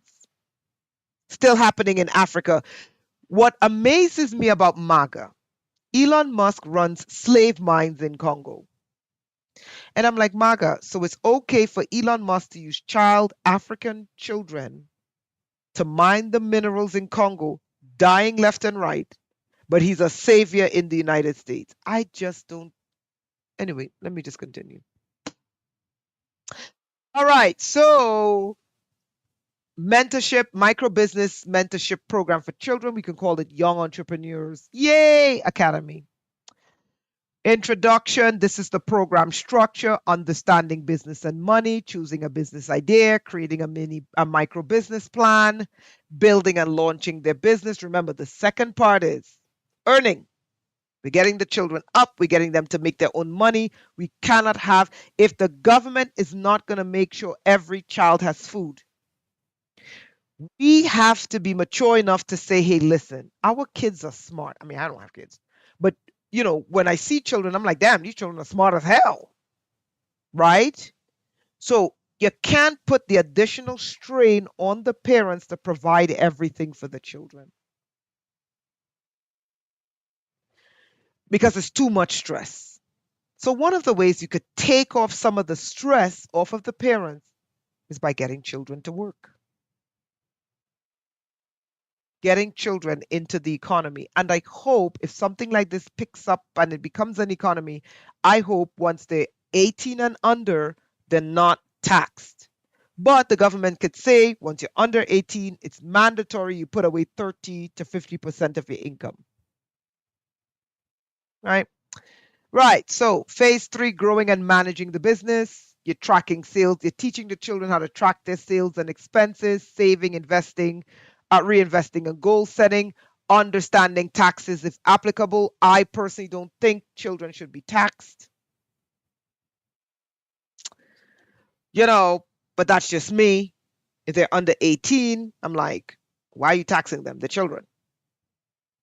Now, if a child becomes successful, and they're running a micro business, and the business goes up to $500,000, and it's just them and maybe one other person, I could understand a taxation scheme. But if the child is making like $50,000, $60,000 a year, why the hell are you taxing children? Anyway, that's just me, but that's me. You know, okay, scaling the business, because for me, I think ideally if a child starts a child business, like creating AI movies for children, AI cartoons, books for children, whatever, kids shows, kids toys, whatever, and the children, they're making 50, $60,000 a year. I think the smartest thing would be to say, okay, the government could say it's mandatory that 30% of that gets saved, right? Yeah, B exists. You and me both, right? We got target. Well, I got targeted, but it's okay. It is life, and I'm still fighting. And I'm like, I'm gonna fight until I get justice. But at the same time, I'm going to use what I can do to help other people so that they don't suffer as badly as I did. Because if teachers and veterans and stuff don't throw an anchor into this system, they're going down. Okay, and you can go very low when this government comes after you. Trust me, you can go very low. You guys haven't seen low until the federal government comes after you, okay, and label you whatever without a lawyer. Anyway, so mentorship programs, that's the most important thing. The mentorship programs. I personally think if a child, under the age of 18 is making $60,000 a year with their little micro business, why the hell are you taxing them? But you could say $20,000, you have to put $20,000 away. Okay? And perhaps the parents would take like $10,000, to assist the parents, and then I don't know, the child would do that's a hell of a lot of money for children, but whatever. That's just me. Anyway, so kid-friendly business workbook, video tutorials, starter kit for mini grants, community support, funding and sustainability, parent sponsorship. Parents pay a small fee to enroll their child, corporate sponsorship, local government grants. So, one of the things teachers can do is that instead of having the children in a static environment where they're just stuck in a seat and they're just learning head filled with knowledge, we need to go from a static environment to an interactive environment where the children are at an earlier age ready for the real world. Yeah, Michelle, you got it. Right? Is this helping anyone? Okay. So, one of the things before I move on, is this helping anyone?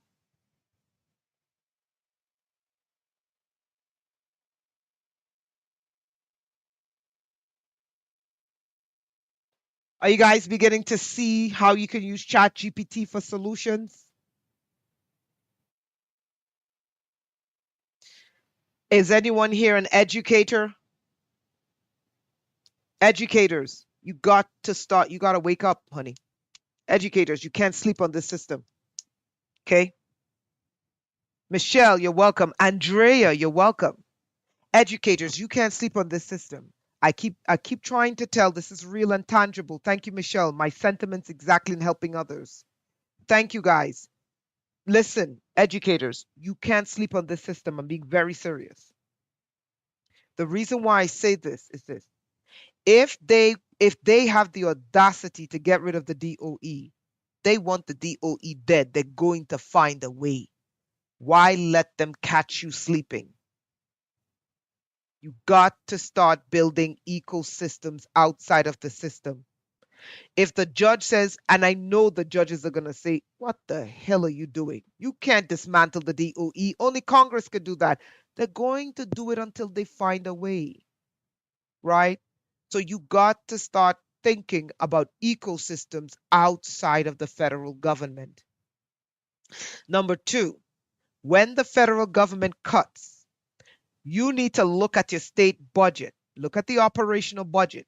How much of that budget from the federal government goes into the state? You can't be passive on what they're doing and get caught. You really have to start thinking. And I say, use what you have. Sit down with a bunch of teachers, network with a bunch of teachers and say, hey, listen, let's start building this. But you got to find a way where parents can afford it and it's not killing the parents. And parents can also be a part of the curriculum. Unlike the present education system where parents are not a part of the curriculum. This allows parents to be a part of the curriculum. Queen V, well done. Okay, low cost children's business and learning hub. We have to create safe spaces for children and young entrepreneurs in every state. We cannot allow the children to fall to the side. MAGA claims that children are alive in the womb. I agree. But why do you treat them like shit after they're born? Okay. Why do you have a problem feeding a human life after it's born? I don't want to pay for it. You're losing $1 trillion to corporations. The US federal government, when they bailed out the corporations, the US federal government paid $4.3 trillion to bail out the corporations, but you complain about a 12-year-old having breakfast? Get your priorities together. Let's continue. Right? We need to create entrepreneurial business and learning hubs in every state. Okay? Thank you, Queen V. And let me send you the link now so you have the framework. Okay, I created the link. Queen V, here is the link for you. Okay, Queen V, that is the link to everything that I'm showing you now. Make sure she creates a ChatGPT account first. And then once she has a ChatGPT account. When she logs into the account, she could post that link in the URL. Otherwise, it's not going to open. She has to have an account first, right? Okay, so one of the things we need to do is we need to make sure that there are learning entrepreneurial hubs for children in every state. And it must be low cost. It must be child safe. RT Mess, thank you for joining us. Yes, school can be a nightmare. We're trying to take the nightmare out of the school, and I think this is a great opportunity for teachers to reinvent education in the United States. It must be multi-use, zones for work, learn, relaxation, and creativity. Children must love going there. Learning must not be a drag to children.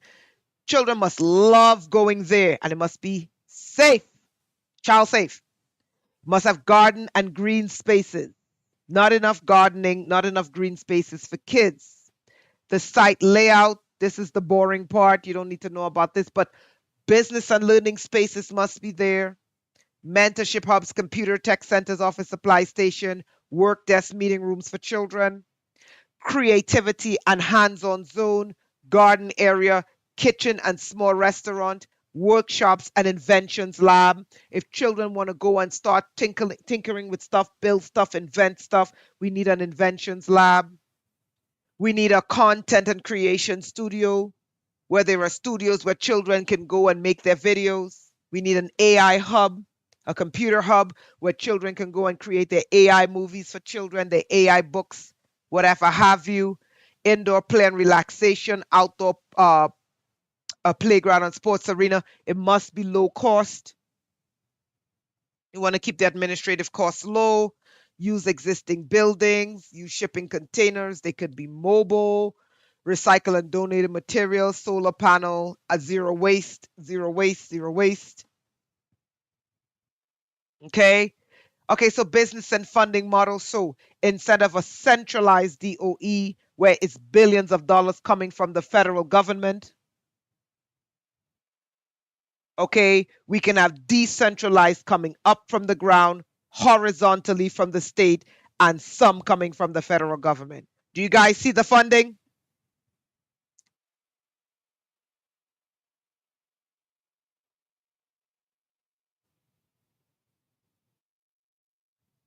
Do you guys see the funding mechanism?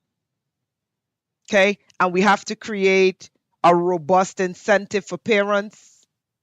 Okay, where parents can get, portion of the when they pay their taxes, some of that money goes back into earned education credits.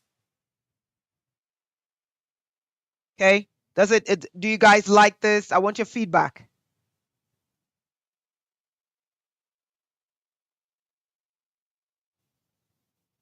So teachers need to start getting together and creating teacher hubs, co-ops. Listen, don't fall asleep on this government, okay? Don't fall asleep on what they're doing. I know the courts are going to say, what the hell are you people doing? Reinstate the Department of Education. They're going to come back again and dismantle it again. Yes, Michelle, I'm going to go into that part, right? So the funding mechanism is vertical, horizontal, and from the ground up. So the funding mechanism could be a small portion from the parents, horizontal the state, vertical the feds, right? Okay, so revenue streams, low cost cafeteria and restaurants, all incubator hubs for students must have a cafeteria or restaurant run by children. There must always be food there. Okay? There must always be event spaces there. Why? Because let's say the child wants to get into event planning. Okay? The space can now generate money. Okay? The space can grow their own food, host events there. Okay? The space can generate money. The children will have food. That takes the strain off of the horizontal and the vertical funding to provide food for the children. And cooking classes, exactly. So they can grow their own food, host events. The events raise money for the space. The children will always have food. So we don't have children starving, and we don't have conservatives saying, why do I have to pay for children to have food? And I'm just like, oh my God, we're fighting about feeding children. Oh my God, God help me. Okay, you're following what I'm saying? So we have to create a circular education system where it's not the federal government has to spend $10 billion to provide food for the children and children go away hungry because they have no money. Fuckery and bullshit. No, we grow the food there. The spaces are set up to host events. The events raise money. The children always have food. So you're taking some of the financial pressure off the federal government. You're taking some of the financial pressure off the state government, and you're taking a lot of pressure off the parents if the parents are poor. Okay? All right. So the goal is you want to get these in urban and rural areas. You want to expand on demand, but you keep the mission low cost, circular, low cost and circular. You don't expand to expand until you perfect the model. It must be low cost, it must be circular. Okay, so the blueprint and 3D render of Children's Business and Learning Hub. So it's no longer about children going to school. Children are going to learning hubs When the child comes out of the learning hub, that child has to come out being able to build a rocket and being able to generate water out of thin air, grow their own food. The child must be able to do absolutely anything. Okay? All right. So age group division. Okay, so play, learning, business ideas, creative workshops, 11 to 13, intermediate skills, hands-on business projects, digital literacy, 14 to 17, advanced entrepreneurship, technology, mentorship, leadership training, right? Key areas in the blueprint for the 3D model. We want reception. So this is just for the workspace, right? And this is just them outlining what the workspace would look like. And this is, boom. So this is just an idea of, hold on, let's see if I can make this bigger. Shoot, can't make this bigger. I was trying to see if I could make this a little bit bigger here. Nope. Okay, sorry about that. So this is just a design concept of what the new space would look like. Let me just, okay. You guys see it? Hold on. Let's see if I can make it bigger. Hold on.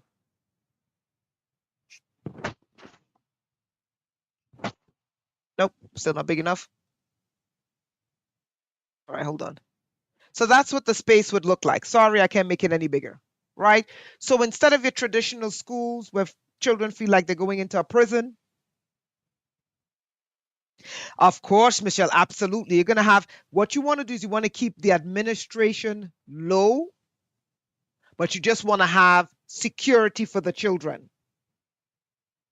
Because it's children, you want to make sure the space is safe and the mission is being executed, but you don't want a lot of administrative overhead. Because administrative overhead means money is going out, and the most important thing is we want the children to be educated, we want the teachers to be well paid, and we want the children to have food, and we want the children to earn income and come out of there superhumans. So this is just a basic design of what the new type of education system is, just an idea. What the new type of education system would look like. So it's not your dull, boring schools where they're locked into walls. No, it has to be a place where the children run to school. Self-sustained, there you go.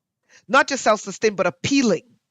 We want the children to run to school and want to learn. Parents don't have to force the children to wake up. The children will get up early on their own and run to school. So what we do is we incorporate the low-cost education model, which is online, and then the incubator hub for the children to do whatever, invent, bake, cook, clean, whatever they want to do. That's what they do here, right? But the most important thing is safety. So that's a kind of blueprint of what it would look like. It's in the link I posted. I'll post the link again. Okay, so now we're coming to the spiritual aspect and then we're done. So one of the things we want to do is we want to make sure, since we're giving children a lot of a power, okay? Yeah, that's why I said safety first. Safety first. Right? We want to make sure that, because it's for children, we want to make sure that it's safety intensive, right? And this type of model, the parents are involved in what their children is learning. So one of the most important things is we want to teach children self-defense. So remember I said learn to earn, right? So we want, when children come out, they come out holistic. So what we don't do is what we're doing now. Either you push children to the far right with religion, or you push them to the far right with identity. We want children to come out holistic and having a strong sense of bodily autonomy. And bodily autonomy would mean, instead of teaching them sex education, you would teach them biology. So it would be categorized under science instead of sex. That's something that needs to change, so that parents are not like, hey. You understand? They need to learn biology. how their body functions. This is common sense, right? But we also need to teach children tactical. Zuri, I'll check that when I'm done. Thank you for that, Zuri. We need to teach children self defense. So, tactical training, self defense training. But we also need the children to be well rounded because our society has way too many goddamn psychos. Okay, no offense, but all of this push for high IQ is leaving us with a psychopathic society. We are generating psychopaths. Can I get a witness? Am I the only person noticing this?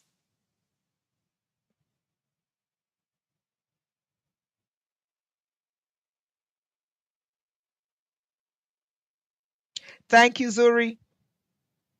Martial arts, exactly. So we want martial arts. We want them to learn all sorts of, training to protect themselves. But really and truly, the push where we only teach children far right radical religion or identity politics is creating a nation of psychos. A nation where people cannot talk. Imagine a country where you're ready to burn down your own, excuse my language, fucking country over politics. How dumb can you be? You want to burn down the country, you have children, and you want to destroy your country over politics. That means you've lost the IQ war. Zuri, after I'm done. And I appreciate it. I received the email, I'll check it later. Right? So what we have to do is we have to combat that, instilling into the children the five intelligences, and we must train children in a holistic, well rounded approach, letting children know that intellect is not the only intelligence. This is the last part, right? So, a holistic approach to entrepreneurship and personal development, the core learning, micro business development, financial literacy, marketing, and sales. But we have to teach the children tactical training, survival, and situational awareness. One situational awareness is, hey, no one should be telling you cut off your penis or put a condom on a dildo and shove it up your rectum. This is not for children. I mean, I shouldn't have to say this, but you know what I mean. And this is what's pushing people on the right to the far right. Okay? Teach the children biology. Get sex out of the schools. Biology is sufficient for children to know how their body functions. You following what I'm saying? So this is something that's pushing parents far right. Right? So instead of teaching children sex education, no, you teach them biology. Let them know how their body functions. That's it. But with that, you have to teach children self-awareness, bodily autonomy, situational awareness, right? So self-defense, urban and rural survival skills, strategic thinking and leadership, right? Then we have to teach children another intelligence. Yes, exactly. And this is what's, yes, Michelle, and this is what's pushing parents to the far right, like, fuck this shit. I'm like, Democrats, you cannot teach someone's children sex in the schools. Knock it off and get it out of here. Biology is what you teach them. Let them grow up and figure out sex on their own. But they need to understand, hey, this goes there, and when this goes there, this is what happens. But you don't need to teach them about sex. That's not a, I mean, whatever. Anyway, moral intelligence. So we have to come to a common ground. Does religion have the answers for everything? No, it doesn't. But what religion lacks, morality and ethics make up. So we have to teach the children moral intelligence and ethical intelligence because we keep producing cycles. We did not get here today where the country is divided and ready to kill each other. It's years and years and years of producing cycles. Michelle, and rightfully so, rightfully so. And I understand why the right got radicalized to the right when they saw some of those, but here's the interesting thing. The educational curriculum does not come from the federal government. The federal government just funds it. The educational curriculum comes from the state. So that's a state issue. Exactly, Michelle. So I agree with what you're saying, and that's why I said get the sex out of the school, teach strict biology. Let the children know what the body is for, what it's used for, and what can happen. I think that's enough. And let them understand things like their hormones, things like, when their body changes. You could teach them these things. This is biology, but sex education, I don't know about that. Anyway, let me go back to moral intelligence. So the country is divided today, and both sides are pointing fingers at each other. And I'm like, listen, America, you came a long way. You did a great job coming a long way. Here's the issue. You were focused, the system was set up in a way that people would do anything for money. And as a result, morality was eroded, right? So corporations and businesses were set up in such a way where it was just about profits and products, not people. So the new society and the new education should be people first, product and profit after. And we have to begin to rein in psychopathy. We didn't get here today. We have been creating cycles for the last 50 years. And I showed you guys the numbers of how we've been instituting and worshiping cycles. Everyone's ready to kill the billionaires. I said, but we've been worshiping these cycles for 30 years and hating the homeless when it's the billionaires taking all the wealth and creating the homelessness. And then you turn around and you blame the homeless and you call them lazy, but you never blame the billionaires for stealing all the wealth. So, one of the things we have to do is we have to get moral intelligence and ethical intelligence. We have to institute that these things are intelligences. Okay? Intellect is not the only intelligence you need to survive. Moral intelligence and ethical intelligence. For example, the Bible. King Solomon said, who never existed, King Solomon said that money is like it's a stronghold. It's a stronghold for the rich. But he said wisdom will save your life. He said when push comes to shove, he said money could do a whole lot of shit. But he was saying wisdom is superior to money. Wisdom can get you out of a whole bunch of shit. So, with that said, we need to begin to educate and build systems and build schools of thought about moral intelligence and lack thereof, and ethical intelligences and lack thereof, and not just IQ. So we would call this MQ, moral intelligence. We would call this EQ, ethical intelligence, or EIQ.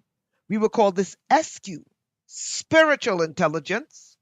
We will call this is emotional intelligence. We will call this EQ or EQ2.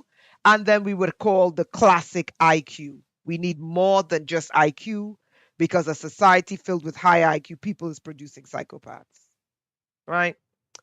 All right. So, I mean, there's a whole lot more going on here. I don't need to show you guys that, but let me send you the link again. Okay. Let me send you this link again. Okay, so if you want the link, you got to first, before you use the link, you got to create a ChatGPT account. And then you open the link. Okay. So, my friends, let's take this one off. Hold on. Let's put this one up. Hold on.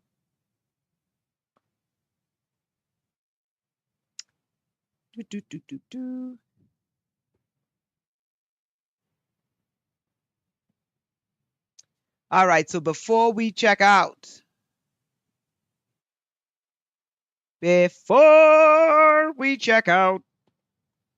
what do you guys think about that?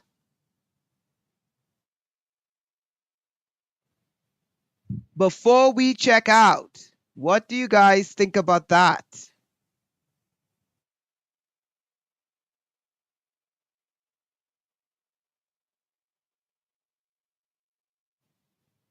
We can all build a new future starting in this group and share that as it builds momentum. Share, share, share. People will have way better ideas than I do. I'm not the beginning all and ending all of ideas. Like I said, I use ChatGPT as my second brain. Thank you, Michelle. Wonderful. Is anybody here? Did anyone else learn anything? Guys, we got to begin to decentralize the way we're thinking. Why is this important? The reason why this is important is because it is clear that they want to replace humans with AI. They want to replace humans with robots. If you want a human society, if you want a society run by humans, if you believe that humans can work with AI, then we have to start building these systems. Okay? We can't just sit back and let them gut, and cut. Okay? We're seeing that they don't care. And this is what everyone who knows me from social media knows. I've been singing this song for 20 years. Listen, these people don't give a damn about you. Right? So we have a powerful engine, ChatGPT, DeepSeek. We have to start taking the seeds of ChatGPT, taking the seeds of DeepSeek to solve our problems, to create the society we want. Yeah?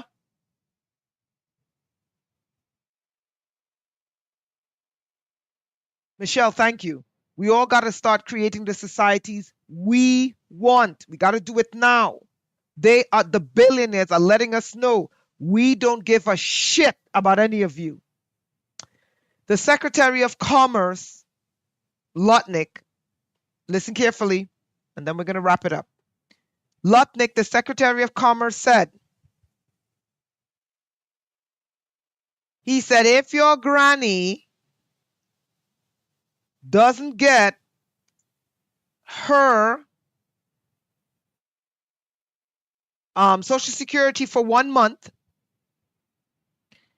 he said, if your granny calls Social Security complaining that she didn't get her check, yelling and screaming, the Secretary of Commerce said that your grandmother is a criminal. Did everyone hear what I said? This is what I've been screaming about for the last 20 years, what was coming, because it came after me. And because I look functional, I wake up every day, I walk, I get my exercise, I plan my day, I say, okay, I'm going to do this, this, this, this, this. Because I look functional, people don't empathize. And I'm like, if you people let this go through, they're going to put a chip in all your damn heads. Right? So, Lutnick, listen carefully. Lutnick, the Secretary of Commerce, said if your grandmother calls Social Security yelling and screaming because she didn't get her check, she's a criminal. So they're planning on stealing Granny's Social Security. This is the madness I was warning about. And this is the greed and the injustice I was trying to warn the people about. And I was told, shut up. And I was just like, they're going to come after all of you. So we got to start planning. Take the seeds of this live stream. You don't have to show them the live stream, but take the seeds of the link. Let me tell you something right now. The majority of people who will crash and burn, unless they go back to the land, and the billionaires are coming for the land, that's what they don't realize. The reason why Trump's economic policy is designed to destroy Republican states is because Republican states, people tend to own more land And the MAGA doesn't realize the billionaires want that land. So the seeds of ChatGPT, we have to sow the seeds of ChatGPT and sow the seeds of DeepSeek so that people could say, hey, listen, we can use this as a second brain to decentralize and to build what the government taketh away. Right? Guys, you know I need your support. I only ask for your support once a month at the end of the month. Friday the 28th, 7 to 9. I try not to ask you guys for a lot of stuff, but I do love and appreciate your support for the group training. Right? So Friday the 28th, 7 to 9. Please be there. Watch the movie The Gorge. That movie, I'm telling you, there's a lot of codes in there. Okay? So, and this is the link to book. So, you know, we're going to do another live stream on Thursday. Oops, this is not the link to book. Hold on. That's not the link. It's this one. This is the link to book. I'm asking you guys, I love you guys. I'm asking you guys to be there on Friday. It's the only support I ask for because I love doing it and it helps me to keep doing these live streams. Okay. Michelle, I'm not sure if it's on Tubi. It might be on Prime. It might be on Prime. Search around to see where you can watch it. It says here Apple TV. Apple TV, hold on. I think Apple TV and yeah, it says here on the screen Apple TV. Okay, let me see here before we go. Where can you watch The Gorge? Okay, well, let's see here. Yep, it's on Prime. Wait, hold on. Wait, let me just make sure it's the right gorge. Yeah. Yep, you can watch it on Prime and you can watch it on Apple TV. Right? So guys, love you guys. Sow the seeds. Okay, let me show you a second reason why MAGA is going to be destroyed. Okay? Let me show you another reason why MAGA is going to be destroyed. You can watch it on Prime, you can watch it on Apple TV. Right? MAGA will be destroyed because MAGA believes all AI is bad. MAGA doesn't realize that Trump's policies are there to destroy them. Republicans tend to live in areas where they own a ton of land. The billionaires are no longer vying for the cities because they already have the cities. The billionaires want that land. MAGA's strategy is to run to the land when they take over the United States. I'm here to tell you that the billionaires want that land. And this is why I'm saying to you, get familiar with ChatGPT and DeepSeek now that it's free and the information. ChatGPT and DeepSeek is like the old days of the internet and YouTube. Michelle said you can watch it at my house. Woo! That'd be great, right? So, you understand? ChatGPT is like the old days of the internet and the old days of YouTube. Use it. All right? Use it. The Africans should be using it to fix their society. We need to take ChatGPT to Africa and teach them how to use it to fix their societies and to end poverty. Let's use it. Let's do it. Let's help each other. Guys, love you. Thursday, we're going to be looking at veterans because the next one to be destroyed by MAGA are veterans. Guys, please join me on Friday. Love you guys. I gave you guys the link. Look forward to seeing you there. Love you. Love you.